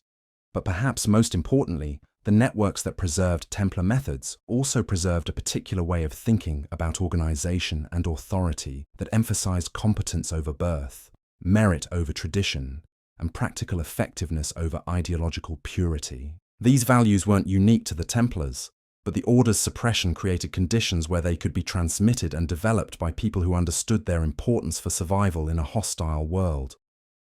The men and women who carried forward this legacy weren't conspirators plotting to control world events. They were pragmatists trying to preserve valuable knowledge and useful methods in a world that had become suddenly dangerous for anyone associated with innovative or independent institutions. Their success in doing so helped create the intellectual and organizational foundations of modern European civilization. This is why the Templar story continues to fascinate people 7 centuries after the Order's suppression. It's not just about medieval knights or hidden treasures. It's about how knowledge survives, how institutions adapt, and how cultural patterns persist across generations. The specific details may be debated by historians, but the underlying processes reflect fundamental truths about how human societies preserve and transmit the innovations that allow them to survive and prosper. The legacy of the Knights Templar isn't hidden in some secret vault or encoded in mysterious symbols. It's embedded in the institutional structures, organizational methods, and cultural assumptions that shape our world today. Understanding that legacy requires looking beyond the legends and conspiracy theories to see how the real innovations of a remarkable medieval institution continue to influence human development long after the institution itself had disappeared. As we move deeper into their final chapters, we'll discover that the most important Templar secrets weren't about hidden gold or sacred relics. They were about how to organize human activity effectively, how to preserve knowledge across generations, and how to adapt to changing circumstances without losing essential capabilities. These secrets weren't hidden by design. They were hidden by time, integrated so thoroughly into subsequent developments that their origins became invisible. But the traces remain, waiting to be discovered by anyone willing to look beyond the surface of historical events to see the deeper patterns of cultural transmission and institutional evolution. The Knights Templar didn't just disappear in 1312. They transformed, evolved, and continued to influence the development of Western civilization in ways that their enemies never anticipated and their supporters never fully understood. The real treasure of the Templars wasn't gold or silver. It was knowledge, organizational knowledge, technical knowledge, cultural knowledge that proved more valuable than any material wealth because it could be preserved, transmitted, and continuously adapted to new circumstances. That treasure wasn't lost when the order was suppressed. It was distributed, hidden in plain sight within the institutions and practices that emerged from the wreckage of medieval Christendom. And that treasure continues to shape our world today, embedded in systems and structures that we take for granted, but that represent the accumulated wisdom of generations of people who understood how to organize human activity for maximum effectiveness. The Knights Templar are gone, but their most important contributions to human civilization live on, disguised as the normal operations of the modern world. Now, to understand how this hidden treasure actually moved and where it ended up, we need to follow the most dangerous man in 14th century Europe. A Templar you've never heard of whose actions changed the course of history. His name was Bertrand de Blanchefort, and on the night of October 12th, 1307, he made a decision that would echo through centuries. Picture this scene. It's past midnight in the port city of La Rochelle, and the docks are alive with activity that shouldn't be happening. Men move silently between warehouses, loading heavy chests onto ships that should be anchored for the night. These aren't ordinary merchants or typical cargo. These are Templars, and they're racing against time. Bertrand stands on the dock, watching as the last of the treasure chest disappears into the hold of a Templar galley. He's the Order's maritime commander for Atlantic operations, a position that officially doesn't exist but practically controls a fleet of 18 ships operating between England, France, and the Iberian Peninsula. Unlike his brothers sleeping peacefully in commanderies across France, Bertrand knows what's coming. The question isn't whether Philip will strike, but when. The intelligence had reached him 3 days earlier through a network that the French king never suspected existed. The Order's commercial contacts, a Lombard banker in Paris, a wool merchant in Flanders, a spice trader in Marseille. These men owed their prosperity to Templar financial backing, and they repaid that debt with information. Philip's secret orders were being distributed. The date was set. The trap was about to spring. But here's what makes Bertrand's story so crucial. He wasn't just evacuating treasure. He was implementing a contingency plan that had been decades in the making. The Templars hadn't survived 2 centuries of warfare and political intrigue by being naive about human nature. They understood that even popes could be corrupted and even kings could be bought. What they had created wasn't just an organization. It was a system designed to survive its own destruction. The ships leaving La Rochelle that night weren't heading to random destinations. They were following predetermined routes to carefully chosen havens where Templar agents had spent years preparing for exactly this scenario. Some headed north to Scotland, where Robert the Bruce was fighting for independence and needed both money and military expertise. Others sailed west to Ireland, where Templar properties could be quickly transferred to allied Irish clans. Still others headed south to Portugal, where King Dinis had already indicated his intention to protect rather than persecute the order. But the most intriguing cargo went east, toward the Baltic Sea and the mysterious trading networks that connected Northern Europe to Russia and beyond. Because what most people don't realize about the Templars is that their operations extended far beyond the traditional boundaries of Christendom. They had agents in Novgorod, contacts in Kiev, and trading relationships that stretched all the way to Constantinople and beyond. Bertrand himself chose the most dangerous route, directly to Cyprus, the Order's eastern headquarters and the last major Templar stronghold in the Mediterranean. His ship, the St. Bernard, was one of the fastest vessels in the Templar fleet, but the journey would take him through waters controlled by hostile forces and into ports where Philip's agents were already spreading their poison. The voyage that followed reads like something from an adventure novel, except it was real, and the stakes were the survival of 2 centuries of accumulated knowledge and wealth. Bertrand's ship was pursued by French naval vessels, attacked by pirates who had been promised rewards for Templar captures and forced to navigate political obstacles at every port of call. The first challenge came at Gibraltar, where Spanish authorities had received conflicting orders from their king. Officially, they were supposed to arrest any Templars attempting to flee French justice. Unofficially, they understood that Spain's own Templar communities were too valuable to sacrifice to Philip's ambitions. The solution was elegant in its simplicity. Spanish officials delayed processing the French arrest warrants just long enough for Bertrand's ship to disappear into the Mediterranean. The next obstacle was more serious: a Genoese war galley that had been specifically dispatched to intercept Templar vessels.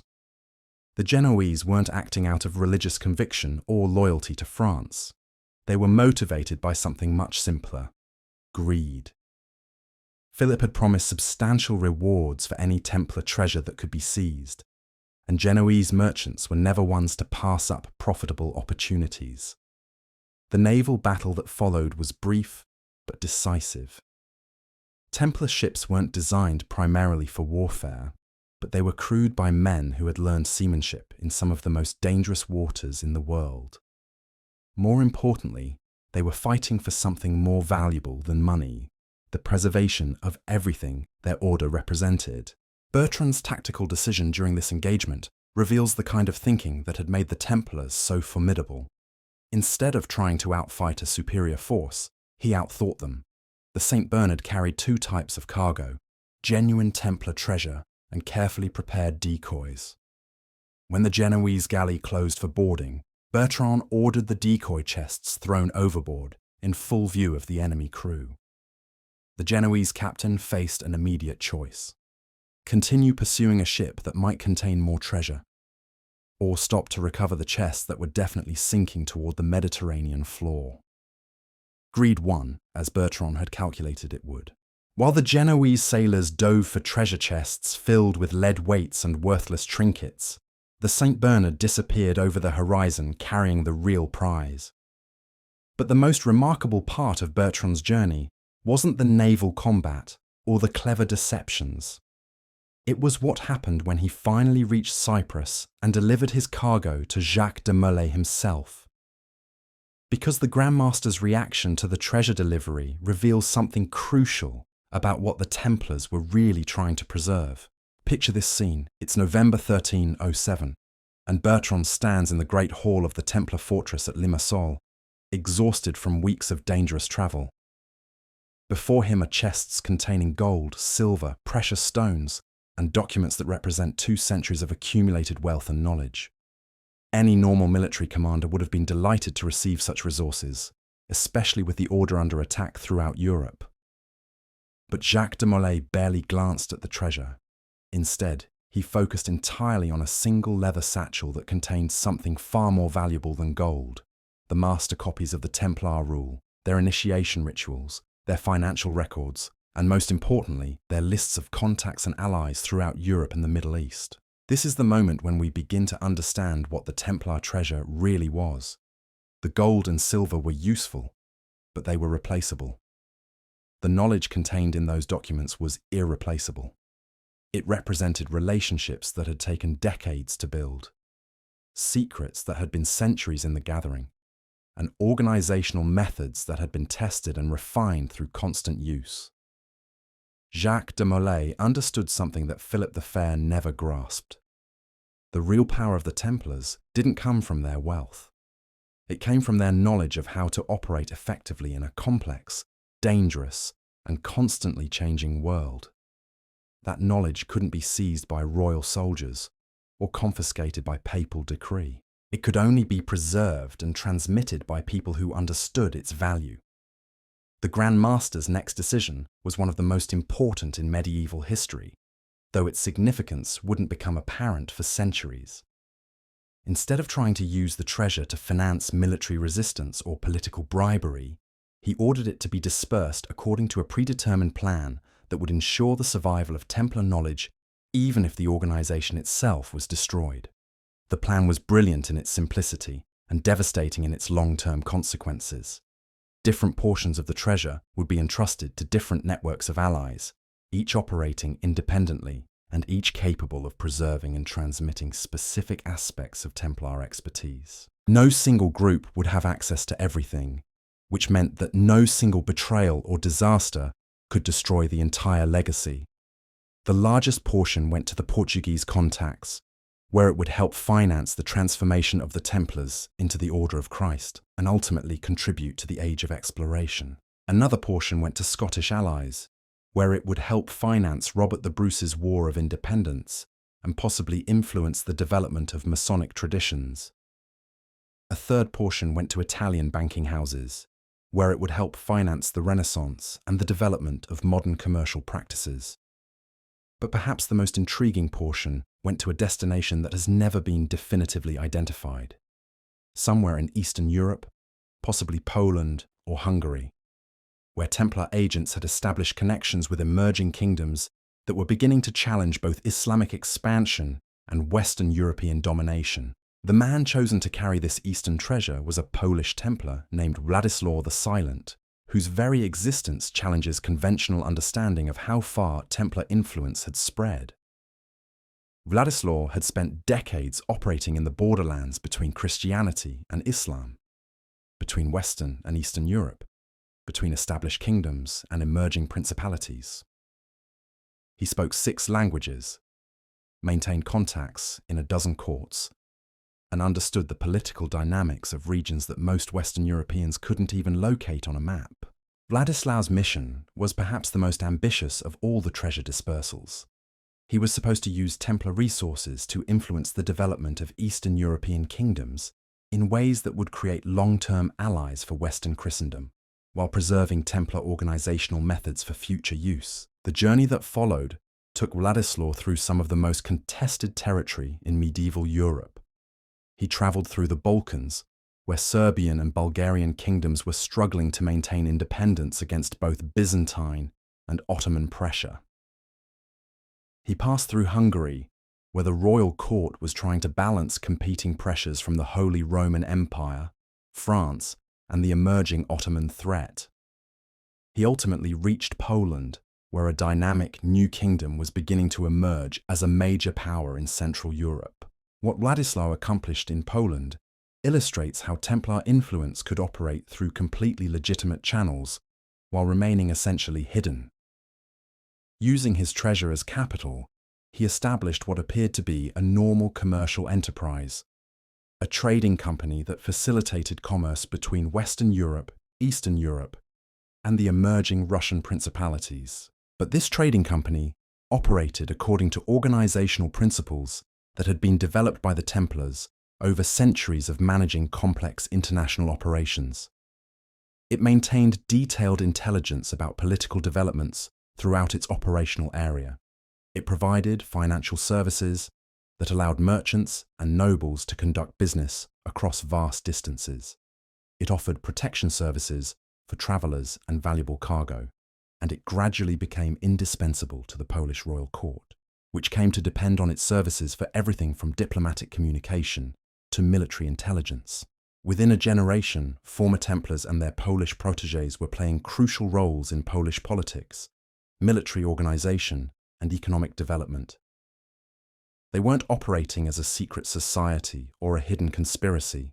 They were functioning as a normal part of Polish institutional life, applying methods and knowledge that happened to have been developed by a suppressed military order. The results were remarkable.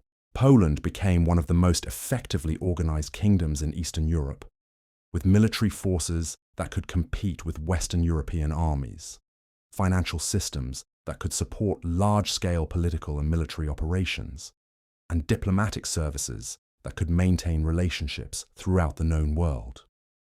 When Poland later became a major European power, the organizational foundations of that success could be traced back to innovations that had originally been developed by the Knights Templar. But Władysław's story also illustrates the complexity of Templar legacy preservation. He wasn't trying to recreate the original order or to maintain its religious mission.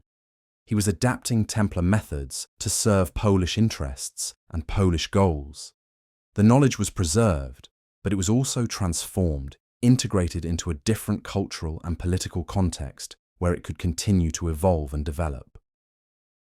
This process of adaptive preservation was occurring simultaneously throughout Europe as other treasure carriers completed their missions and established their own networks of influence. Each group faced different challenges and opportunities, which meant that Templar methods evolved in different directions depending on local circumstances. In Scotland, the treasure that arrived with fleeing Templars helped finance not just military resistance, but also the development of craft guilds that would preserve and transmit construction techniques, mathematical knowledge, and symbolic systems for centuries. The famous Rosslyn Chapel, built more than a century after the Templar suppression, demonstrates how this knowledge could be embedded in physical structures that would outlast any political persecution. In Portugal, Templar resources were integrated into a systematic program of maritime exploration that would ultimately reshape the global balance of power. The navigational techniques, ship design innovations, and organizational methods that enabled Portuguese expansion all showed clear influences from Templar precedents, though the connections were never officially acknowledged. In Italy, Templar treasure helped capitalize banking houses that would finance the Renaissance and develop the commercial techniques that would define early modern European economics.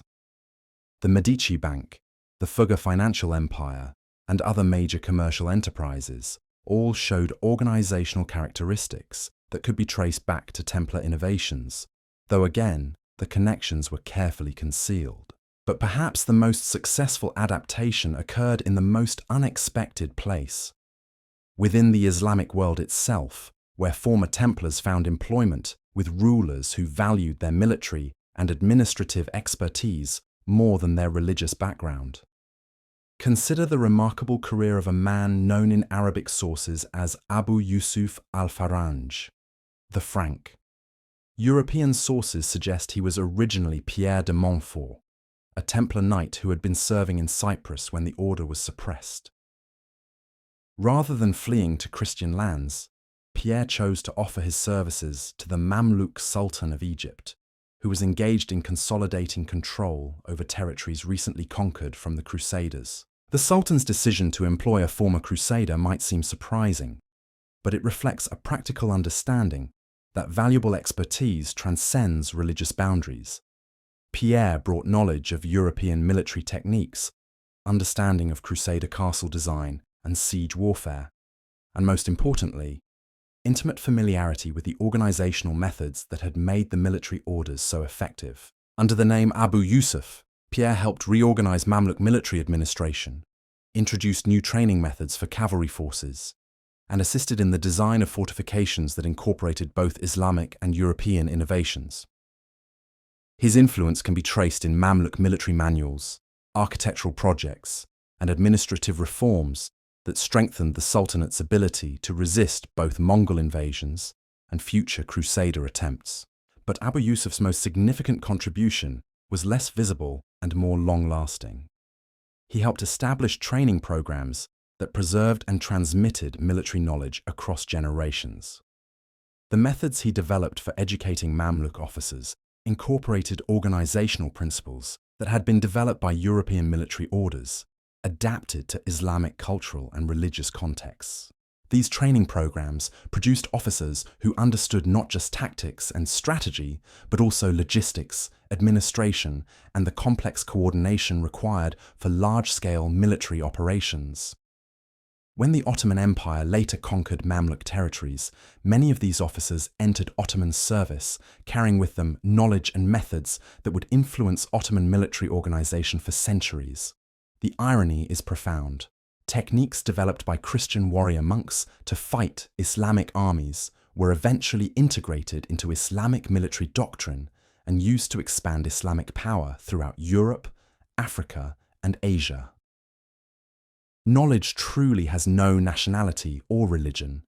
It belongs to whoever understands its value and knows how to apply it effectively. This cross-cultural transmission of Templar methods illustrates something crucial about why the Order's legacy proved so durable and so influential. The organizational innovations they had developed weren't tied to any particular religious or political system.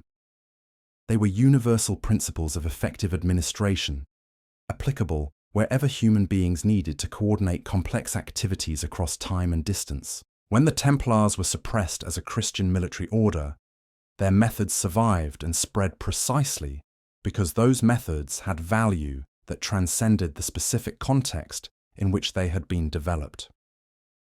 Former Templars could find employment with Islamic rulers, Polish kings, Italian bankers, or Scottish nobles because they possessed knowledge that was useful regardless of the employer's faith or nationality.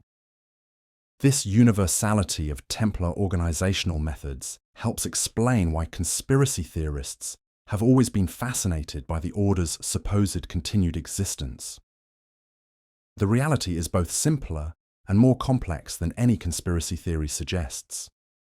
The Templars didn't survive as a secret organization. They survived as a set of ideas, techniques, and cultural patterns that proved useful to many different groups in many different contexts. But these survival patterns also created something that looked very much like a conspiracy to anyone who didn't understand what was really happening. Former Templars and their protégés did maintain contacts across political and religious boundaries. They did share information and coordinate activities. They did exercise influence that was disproportionate to their official positions. And they did pass on knowledge and methods that gave them advantages over competitors who lacked access to such expertise. The difference between this reality and the conspiracy theories is that there was no central coordination, no unified agenda, and no secret masters pulling strings behind the scenes. What existed was a network of individuals and groups who shared common knowledge and similar approaches to organization and problem solving. They helped each other when possible, but they weren't working toward any grand plan or ultimate objective. This distinction is crucial for understanding how Templar influence actually operated in the centuries following the suppression. The former Templars and their successors weren't trying to control world events or establish a new world order. They were trying to survive, prosper, and apply their knowledge in new contexts. Their success in doing so created patterns of influence and organization that shaped European development. But those patterns emerged organically, rather than being imposed by design. The treasure that left La Rochelle in October 1307 wasn't just gold and silver. It was seed capital for innovations that would transform European civilization. The men who carried that treasure weren't just preserving wealth. They were planting ideas and methods that would grow and develop in ways that none of them could have anticipated. By the late 14th century, less than 100 years after the Templar suppression, these seeds had grown into institutions and practices that were reshaping European politics, economics, and culture. The Renaissance banking houses that financed artistic and intellectual innovation, the exploration companies that opened new worlds, the military reforms that created modern armies, the diplomatic services that managed international relations. All of these showed clear influences from organizational methods that had been developed by the suppressed military orders. But the influence wasn't just institutional, it was also cultural and intellectual. The Templar experience had demonstrated that effective organization required certain approaches to leadership, communication, financial management, and strategic planning. These approaches became embedded in European culture through the networks of people who had learned them from former Templars or their protégés. The result was a gradual but profound transformation in how Europeans thought about organization, authority, and effectiveness. Medieval European society had traditionally emphasized birth, tradition, and religious authority as the bases of power and legitimacy. The post-Templar world increasingly emphasized competence, innovation, and practical results. This cultural shift wasn't immediate or universal, but it was persistent and ultimately decisive. By the time of the Renaissance, European society had developed institutional structures and cultural values that were fundamentally different from those that had existed during the High Middle Ages. The change wasn't just about technology or economics. It was about how human beings organized themselves to achieve complex objectives. The Knights Templar had contributed to this transformation, not through any grand design or secret conspiracy, but simply by developing and demonstrating more effective ways of managing complex organizations. When their order was suppressed, those methods didn't disappear. They spread, evolved, and eventually became part of the standard toolkit for anyone trying to organize large-scale human activities. This is perhaps the most important aspect of the Templar legacy. They had helped create new standards of organizational effectiveness that raised expectations for what institutions could accomplish. Once people had seen what was possible with proper planning, coordination, and management, they were less willing to accept the inefficiencies and limitations of traditional medieval institutions. The treasure that disappeared from Templar strongholds in 1307 wasn't hidden in some secret vault waiting to be discovered. It was invested in innovations that became so successful and so widespread that their origins were forgotten. The real Templar treasure became the institutional foundations of the modern world. But as we approach the final chapters of this story, we need to confront the most disturbing aspect of the Templar legacy: the precedent their suppression set for how powerful institutions could be destroyed through manufactured scandal and political manipulation. Because while former Templars were adapting and innovating throughout Europe, the techniques Philip the Fair had used against them were also spreading and evolving. The destruction of the Knights Templar wasn't just about eliminating a rival power structure or seizing valuable assets. It was about demonstrating new methods of political control that would reshape European statecraft for centuries. Philip had shown that even the most powerful religious organization could be brought down through a combination of secret preparation, coordinated propaganda, and legal manipulation. Other rulers took note, and the lessons they learned would echo through European history with devastating consequences. The techniques Philip pioneered would be used against other religious orders, against merchant guilds, against noble families, and eventually against entire populations that inconvenient rulers wanted to eliminate or control. The Spanish Inquisition, the dissolution of English monasteries, the persecution of religious minorities throughout Europe. All of these would follow patterns established during the Templar trials. The specific targets changed, but the methods remained remarkably consistent. Secret preparation, manufactured evidence, coordinated arrests, show trials, and property confiscation. Even more disturbing, these techniques would eventually be applied on scales that Philip could never have imagined. The totalitarian movements of the 20th century used methods of social control and population manipulation that were direct descendants of innovations first tested during the destruction of the Knights Templar. This darker aspect of the Templar legacy reminds us that historical innovations can have unintended consequences that persist for centuries. Philip the Fair thought he was solving a short-term political problem. Instead, he was creating precedents that would influence European politics for generations. The same organizational methods that allowed former Templars to preserve valuable knowledge and contribute to positive developments could also be used by less scrupulous individuals and groups for manipulation, control, and exploitation. The techniques were morally neutral, but their applications were not. Understanding this dual legacy is crucial for making sense of why the Templar story continues to resonate in popular culture and political discourse. The order represents both the promise and the danger of sophisticated organization. They demonstrated what could be accomplished with proper planning, coordination, and management. But their destruction also demonstrated how such capabilities could be turned to destructive purposes by those who understood their power. As we move toward the conclusion of this remarkable story, we'll discover that the most important Templar secrets weren't about gold or mystical knowledge. They were about how human societies organize themselves for both creation and destruction, and how the same capabilities that enable great achievements can also enable great catastrophes. The men who died on Philip's pyres 7 centuries ago couldn't have imagined how their legacy would unfold. They thought they were fighting for their faith and their honor. Instead, they were participants in transformations that would reshape human civilization itself. Their story isn't just medieval history. It's a preview of the modern world. With all its promise and all its peril, the treasure they tried to save wasn't just preserved, it multiplied, evolved, and became part of the foundations of everything we recognize as modern institutional life. But the methods used to destroy them also multiplied and evolved, creating capabilities for social control that their medieval persecutors could never have imagined. Both legacies persist today, embedded in institutions and practices that we take for granted, but that represent the accumulated wisdom and folly of generations of human experience.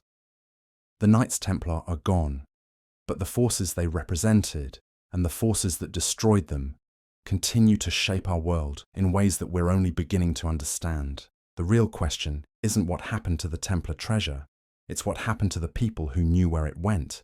Because in the decades following 1307, a pattern emerges across Europe that's far more intriguing than any hidden gold. Individuals with suspiciously advanced knowledge appearing in positions of influence, transforming institutions from within using methods that shouldn't have existed yet. Take the case of Master Thomas of London, a man whose very existence challenges everything we think we know about medieval craft guilds. In 1315, just 8 years after the Templar suppression, Thomas appeared in London's records as the newly appointed Master of the Masons Guild. Officially, he was simply a skilled craftsman who had earned his position through years of dedicated work. But Thomas's first project reveals something extraordinary. Picture this. King Edward II has just commissioned the rebuilding of a section of the Tower of London that was damaged during recent political upheavals. It's a standard royal construction project, the kind that typically takes years of planning and even more years of execution. Medieval construction was slow, expensive, and frequently plagued by cost overruns that could bankrupt even wealthy patrons. But Thomas's approach was revolutionary. He organized the project using management techniques that wouldn't be formally recognized until centuries later. He divided the work into specialized teams, each responsible for specific aspects of construction. He established quality control procedures that ensured consistent standards across all phases of the project. Most remarkably, he implemented a logistics system that coordinated the delivery of materials, the scheduling of workers, and the sequencing of construction phases with mathematical precision. The result was unprecedented. The project was completed ahead of schedule, under budget, and to specifications that exceeded anything previously achieved in English construction. Other guilds took notice. Within a decade, Master Thomas's methods were being copied throughout London's craft communities, transforming how major construction projects were managed across England. But here's what makes Thomas's story so compelling. When investigators later tried to trace his background, they found gaps. He claimed to have trained in France, but the French guilds he named had no record of him. He demonstrated familiarity with construction techniques used in the Holy Land, but he had no documented military service. Most puzzling of all, he possessed architectural drawings that showed construction methods used in Crusader castles, drawings that should have been impossible for an ordinary English mason to obtain. Thomas wasn't unique. Similar figures were appearing throughout Europe, always at moments of institutional transformation, always bringing knowledge that seemed to come from nowhere. In Florence, a banker named Lorenzo di Benedetto revolutionized Italian commercial practices using accounting methods that bore striking similarities to Templar financial techniques. In Prague, a military engineer named Hans the Builder redesigned the city's fortifications using principles that had been developed during centuries of warfare in Outremer. These men shared certain characteristics. They appeared suddenly in historical records. They possessed knowledge that was advanced for their time and place. They transformed the institutions they joined, and they maintained connections across political and religious boundaries that shouldn't have existed for people of their supposed backgrounds. What we're seeing is the human face of Templar legacy preservation. These weren't secret agents operating according to some master plan. They were individuals who had learned valuable skills and knowledge, often through connections to former Templars, and who were applying that knowledge in new contexts where it could make a real difference. But the most remarkable example of this pattern occurred in a place where Templar influence should have been impossible: the court of the Mongol Khan in far-off Karakorum. Here we encounter Guillaume de Rubruck, officially a Franciscan missionary, but actually something far more complex and interesting. Guillaume's journey to the Mongol court in 1253 had supposedly been motivated by religious zeal and papal instructions to convert the Khan to Christianity. But his letters back to Europe reveal someone with suspiciously detailed knowledge of Mongol military organization, administrative methods, and political dynamics. He understood the Khan's court protocol with a precision that suggested extensive preparation and possibly prior contact with Mongol officials. More intriguingly, Guillaume's correspondence shows familiarity with intelligence-gathering techniques and diplomatic protocols that were far more sophisticated than anything typically associated with Franciscan missionaries. He maintained coded communications with contacts throughout Asia, provided detailed strategic assessments of Mongol capabilities and intentions, and offered recommendations for European policy that demonstrated deep understanding of international political dynamics. Guillaume's real identity remains mysterious, but his methods and knowledge base suggest connections to networks that had experience operating in hostile environments, maintaining long-distance communications, and gathering intelligence across cultural boundaries. In other words, he operated exactly like someone who had been trained by or worked with the Knights Templar. The significance of Guillaume's mission becomes apparent when we consider its timing. This was 1253, more than half a century before the Templar suppression, but it demonstrates that the Order's intelligence networks already extended far beyond the traditional boundaries of Christendom. When those networks were disrupted in 1307, they didn't simply disappear. They adapted and found new ways to operate. By the 1320s, European merchants trading in Central Asia were reporting encounters with Western advisors serving Mongol princes, men who spoke multiple languages and seemed to possess detailed knowledge of both European and Asian political systems. These advisors facilitated diplomatic communications, provided military consultation, and helped establish trading relationships that benefited both Mongol rulers and European commercial interests. Were these men former Templars or their protégés? The evidence is circumstantial but compelling.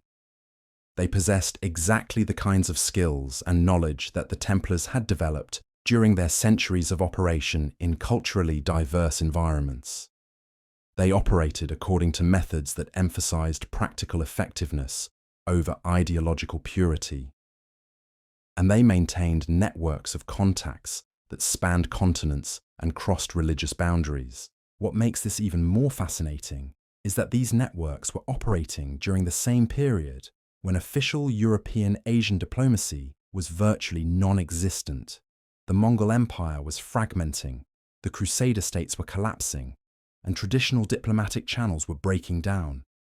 Yet somehow, unofficial contacts were being maintained and even strengthened. This pattern of unofficial diplomacy and intelligence gathering would prove crucial during the Ottoman expansion into Europe. When Ottoman forces began threatening European territories in the 14th and 15th centuries, European rulers found themselves facing enemies whose capabilities and intentions they barely understood. Traditional intelligence sources were inadequate for assessing threats from such a different political and military system. But scattered throughout European courts were individuals who possessed exactly the kind of knowledge needed to understand and respond to Ottoman expansion. They understood Islamic military doctrine because they had studied it during the Crusading period.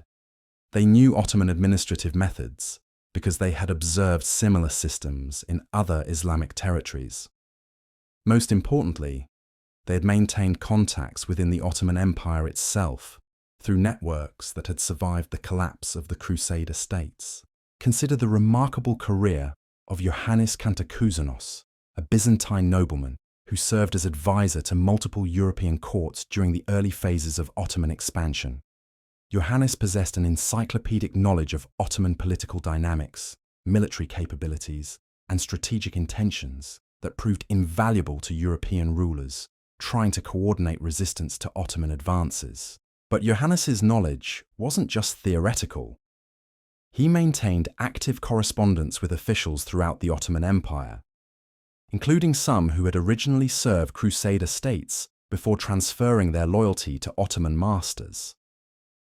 These contacts provided him with intelligence about Ottoman plans and capabilities that was far more accurate and detailed than anything available through official diplomatic channels.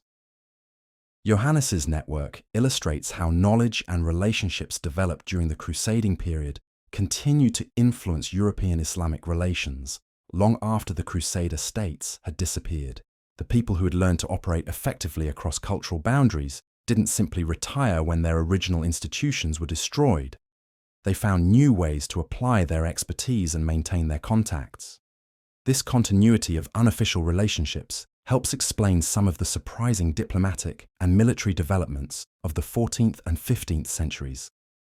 European responses to Ottoman expansion were often more sophisticated and better informed than they should have been given the official breakdown of diplomatic relations. Someone was providing European rulers with intelligence and advice that reflected deep understanding of Ottoman capabilities and intentions. That someone was a network of individuals who had inherited knowledge and relationships from the Crusading period, including but not limited to former Templars and their protégés. They weren't operating as agents of any particular government or institution. They were operating as independent professionals who possessed valuable expertise and were willing to sell that expertise to whoever could pay for it. This commercialization of intelligence and diplomatic services represents another important aspect of the Templar legacy. The order had always combined religious motivation with practical business sense. When the religious framework disappeared, the business sense remained and adapted to new circumstances. Former Templars and their successors became some of Europe's first professional intelligence operatives, diplomatic consultants, and military advisors. They sold their services to rulers who needed expertise that wasn't available through traditional channels. In doing so, they created new forms of international relations that operated outside official diplomatic frameworks. These unofficial networks proved remarkably durable and influential. They survived political upheavals, religious conflicts, and dynastic changes that destroyed traditional diplomatic relationships. They provided continuity of knowledge and communication that helped prevent some conflicts while facilitating others. But perhaps most importantly, they demonstrated that valuable expertise could be preserved and transmitted even when the institutions that originally developed it were completely destroyed. The techniques they used for maintaining networks, gathering intelligence, and facilitating communications became models for later intelligence services and diplomatic corps throughout Europe. The transformation of medieval intelligence gathering into early modern espionage owes significant debts to methods originally developed by the military orders. The Templars and their successors had pioneered techniques for operating across cultural boundaries, maintaining secure communications over vast distances, and gathering information in hostile environments. These techniques were adapted and refined by subsequent generations of intelligence professionals who applied them to new challenges and opportunities. By the Renaissance, European courts routinely employed intelligence operatives who used methods that could be traced back to innovations first developed during the Crusading period. The specific religious and military contexts had changed, but the underlying approaches to information gathering, relationship building, and strategic analysis remained remarkably consistent. This consistency reflects the fundamental soundness of organizational principles that the Templars had developed through centuries of practical experience. They had learned how to operate effectively in complex, dangerous, and unpredictable environments. That knowledge remained valuable regardless of who used it or for what purposes. But the preservation and transmission of this knowledge also created new vulnerabilities and dangers that wouldn't become fully apparent until much later. The same techniques that enabled valuable intelligence gathering could also be used for manipulation, subversion, and control. The networks that facilitated legitimate diplomatic communication could also be used to spread propaganda, foment unrest, and undermine legitimate authority. The double-edged nature of Templar organizational innovations becomes particularly apparent when we examine their influence on the development of early modern banking and commerce. The financial techniques they had pioneered were genuinely useful for facilitating trade and economic development, but those same techniques could also be used to manipulate markets, corrupt officials, and concentrate economic power in ways that threatened political stability. This dual potential was already becoming apparent by the late 14th century as European banking houses began implementing methods that had been developed by the military orders. The efficiency gains were real and substantial. International trade became faster, safer, and more profitable. Commercial relationships could be maintained across vast distances and through political upheavals that would have disrupted traditional trading patterns. But these same innovations also created new forms of economic interdependence that made individual kingdoms vulnerable to financial manipulation by foreign interests. The banking networks that facilitated legitimate commerce could also be used to fund military campaigns, bribe officials, and influence political decisions in ways that served the interests of bankers rather than the communities they claimed to serve. The Medici Bank's rise to influence in 15th century Florence illustrates both the promise and the peril of Templar financial innovations. The bank's ability to coordinate transactions across multiple kingdoms made Florence a center of international commerce and cultural development. The wealth that flowed through Medici networks funded artistic projects, architectural innovations, and intellectual developments that define the Renaissance. But the same financial networks that enabled this cultural flourishing also gave the Medici family political influence that extended far beyond Florence. They could affect papal elections, influence royal policies, and shape international relations through their control of credit and currency exchange. The line between legitimate commercial activity and political manipulation became increasingly blurred. This blurring of boundaries between economic and political power represents another important aspect of the Templar legacy. The order had always combined commercial activity with political influence, but they had operated within a religious framework that provided some constraints on their behavior. When that framework disappeared, the constraints disappeared as well. The result was the emergence of financial networks that possessed enormous power but limited accountability. They served their own interests first and the broader community only when those interests aligned. This pattern would become increasingly problematic as European society became more complex and interconnected. The concentration of economic power in the hands of relatively small networks of financial professionals created new forms of inequality and instability that would plague European development for centuries. The same organizational innovations that had enabled the Templars to serve Christendom effectively were being used by their successors to serve much narrower interests. But even as these darker implications were developing, the positive aspects of Templar organizational legacy continued to contribute to European advancement. The exploration and colonization efforts of the 15th and 16th centuries relied heavily on methods that had been developed by the military orders. The Portuguese expansion into Africa and Asia, the Spanish conquest of the Americas, the Dutch commercial empire in Southeast Asia, all of these used organizational principles that could be traced back to innovations first tested in the management of Crusader territories. The men who led these expansion efforts weren't necessarily aware of their debt to medieval military orders. They were simply using the most effective methods available for managing complex operations across vast distances and diverse cultural environments. But those methods had been developed and refined by organizations like the Knights Templar during centuries of practical experience in exactly such challenging circumstances. The global expansion of European influence that defined the early modern period wouldn't have been possible without organizational innovations that had been preserved and transmitted through networks that traced their origins back to the suppressed military orders. The knowledge that had once served the cause of recovering the Holy Land was now serving the cause of European commercial and territorial expansion throughout the world. This transformation illustrates the fundamental neutrality of organizational knowledge. The techniques that had been developed for one purpose could be adapted and applied to completely different purposes. The same methods that had enabled Christian knights to establish and maintain territories in the Islamic Middle East could enable European merchants and adventurers to establish trading posts and colonies throughout Africa, Asia, and the Americas. But this neutrality also meant that the moral and ethical frameworks within which the knowledge was applied became crucial for determining its ultimate impact.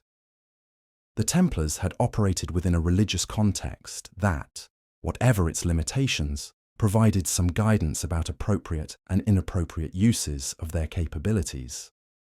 Their successors often lacked such frameworks and were guided primarily by considerations of profit and political advantage. The result was a period of European expansion that achieved remarkable things in terms of exploration, trade, and cultural exchange, but that also involved exploitation, oppression, and violence on scales that would have horrified the original developers of the organizational methods being used.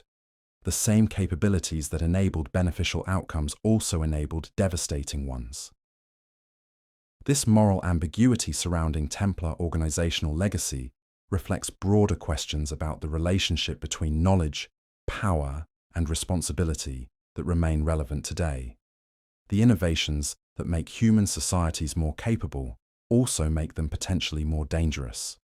The techniques that enable great achievements can also enable great catastrophes. The men who preserved and transmitted Templar knowledge after the Order's suppression weren't thinking about these long-term implications.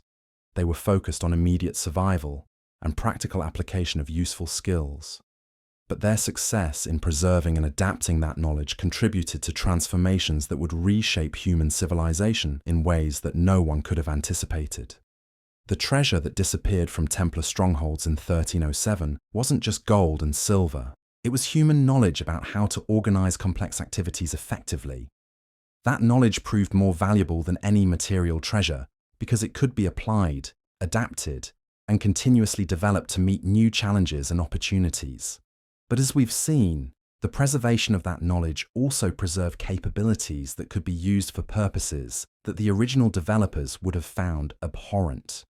The same organizational innovations that enabled the Templars to serve what they saw as God's will would later enable their successors to serve much more questionable masters. This dual legacy, beneficial innovations combined with dangerous capabilities, explains much about why the Templar story continues to fascinate people centuries after the Order's destruction. They represent both human potential and human fallibility, both the promise of effective organization and the peril of concentrated power. The men who died on Philip's pyres in 1314 couldn't have imagined how their legacy would unfold. They thought they were martyrs for their faith and their honor.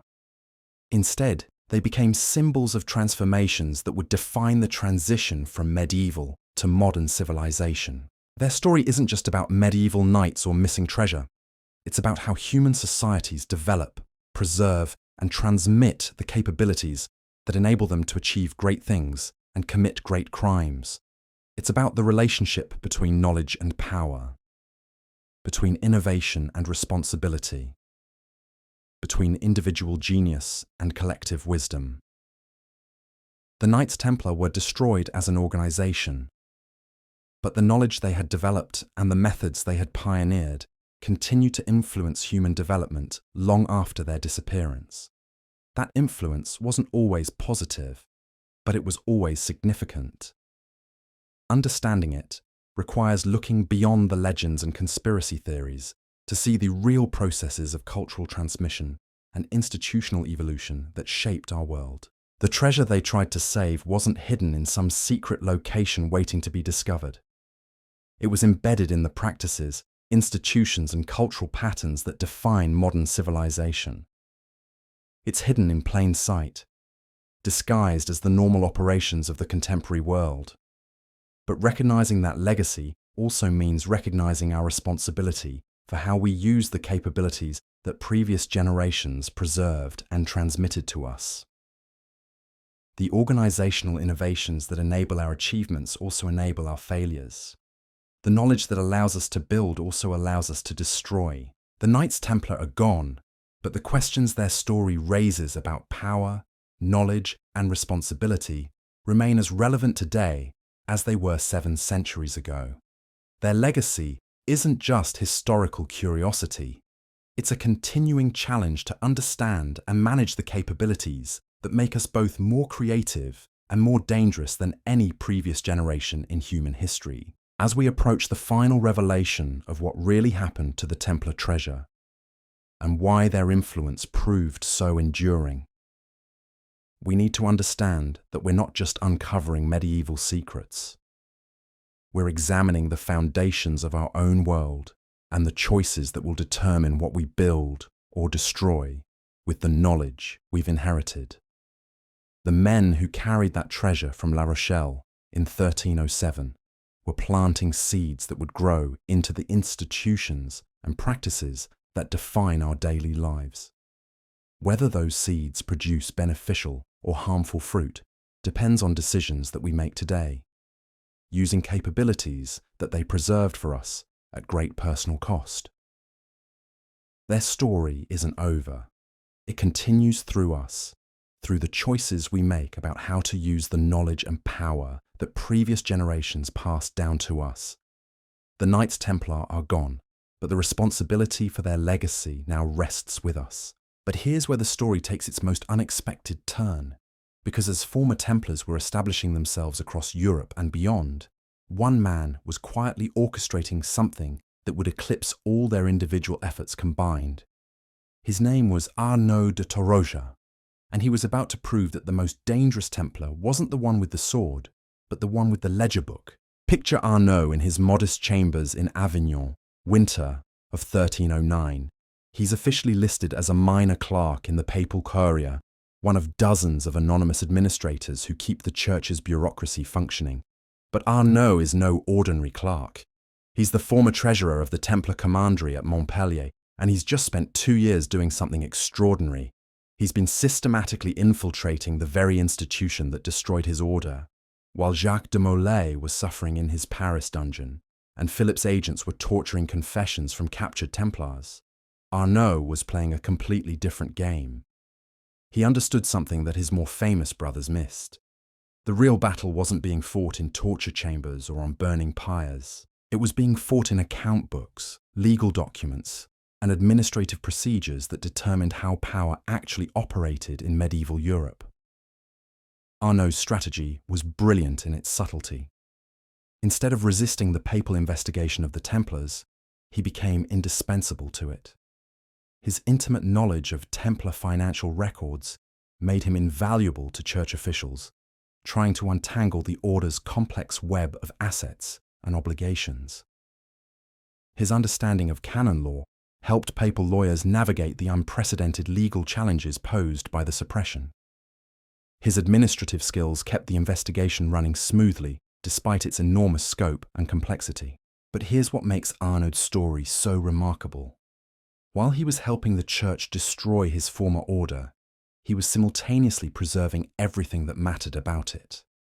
Every document he processed, every asset he catalogued, every legal precedent he helped establish was being carefully recorded in a parallel archive that existed only in his mind and in coded notations that no one else understood. Arnaud wasn't just preserving information. He was mapping the entire structure of European power as it existed in the early 14th century. He knew which bishops owed money to which merchants, which kings had borrowed against future tax revenues, which nobles had mortgaged their estates to finance military campaigns. He understood the flow of money, the networks of obligation, and the pressure points where strategic intervention could produce maximum effect. More importantly, he understood how these networks were changing as a result of the Templar suppression. The destruction of Europe's most sophisticated financial institution was creating opportunities and vulnerabilities that wouldn't be apparent to casual observers for years or even decades. But Arnaud could see them clearly, and he was positioning himself to exploit them.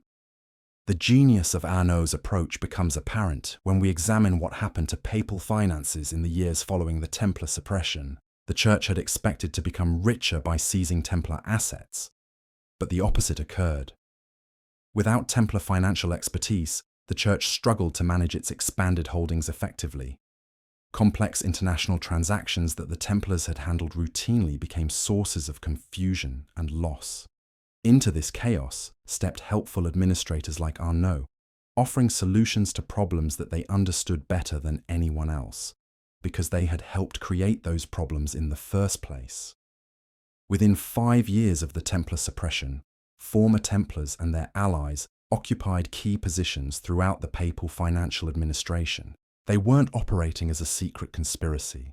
They were functioning as indispensable experts whose knowledge had become essential for the Church's survival. The transformation was so gradual and so practical that no one recognized it as a form of institutional capture. The men who had once served the Knights Templar were now serving the papacy, but they were serving it according to methods and principles that they had learned as Templars. The organization had been destroyed, but its culture and capabilities had been absorbed by the institution that destroyed it. So there you have it. The Knights Templar didn't disappear on that October morning in 1307. They transformed, evolved, and became something far more powerful than they had ever been as a unified order. Their real treasure wasn't gold or silver hidden in some secret vault. It was knowledge, organizational methods, and networks of influence that shaped the foundations of our modern world. The men who died on Philip's pyres became martyrs, not just for their faith, but for innovations that would outlive kings and kingdoms. Their legacy lives on, embedded in the institutions we take for granted today.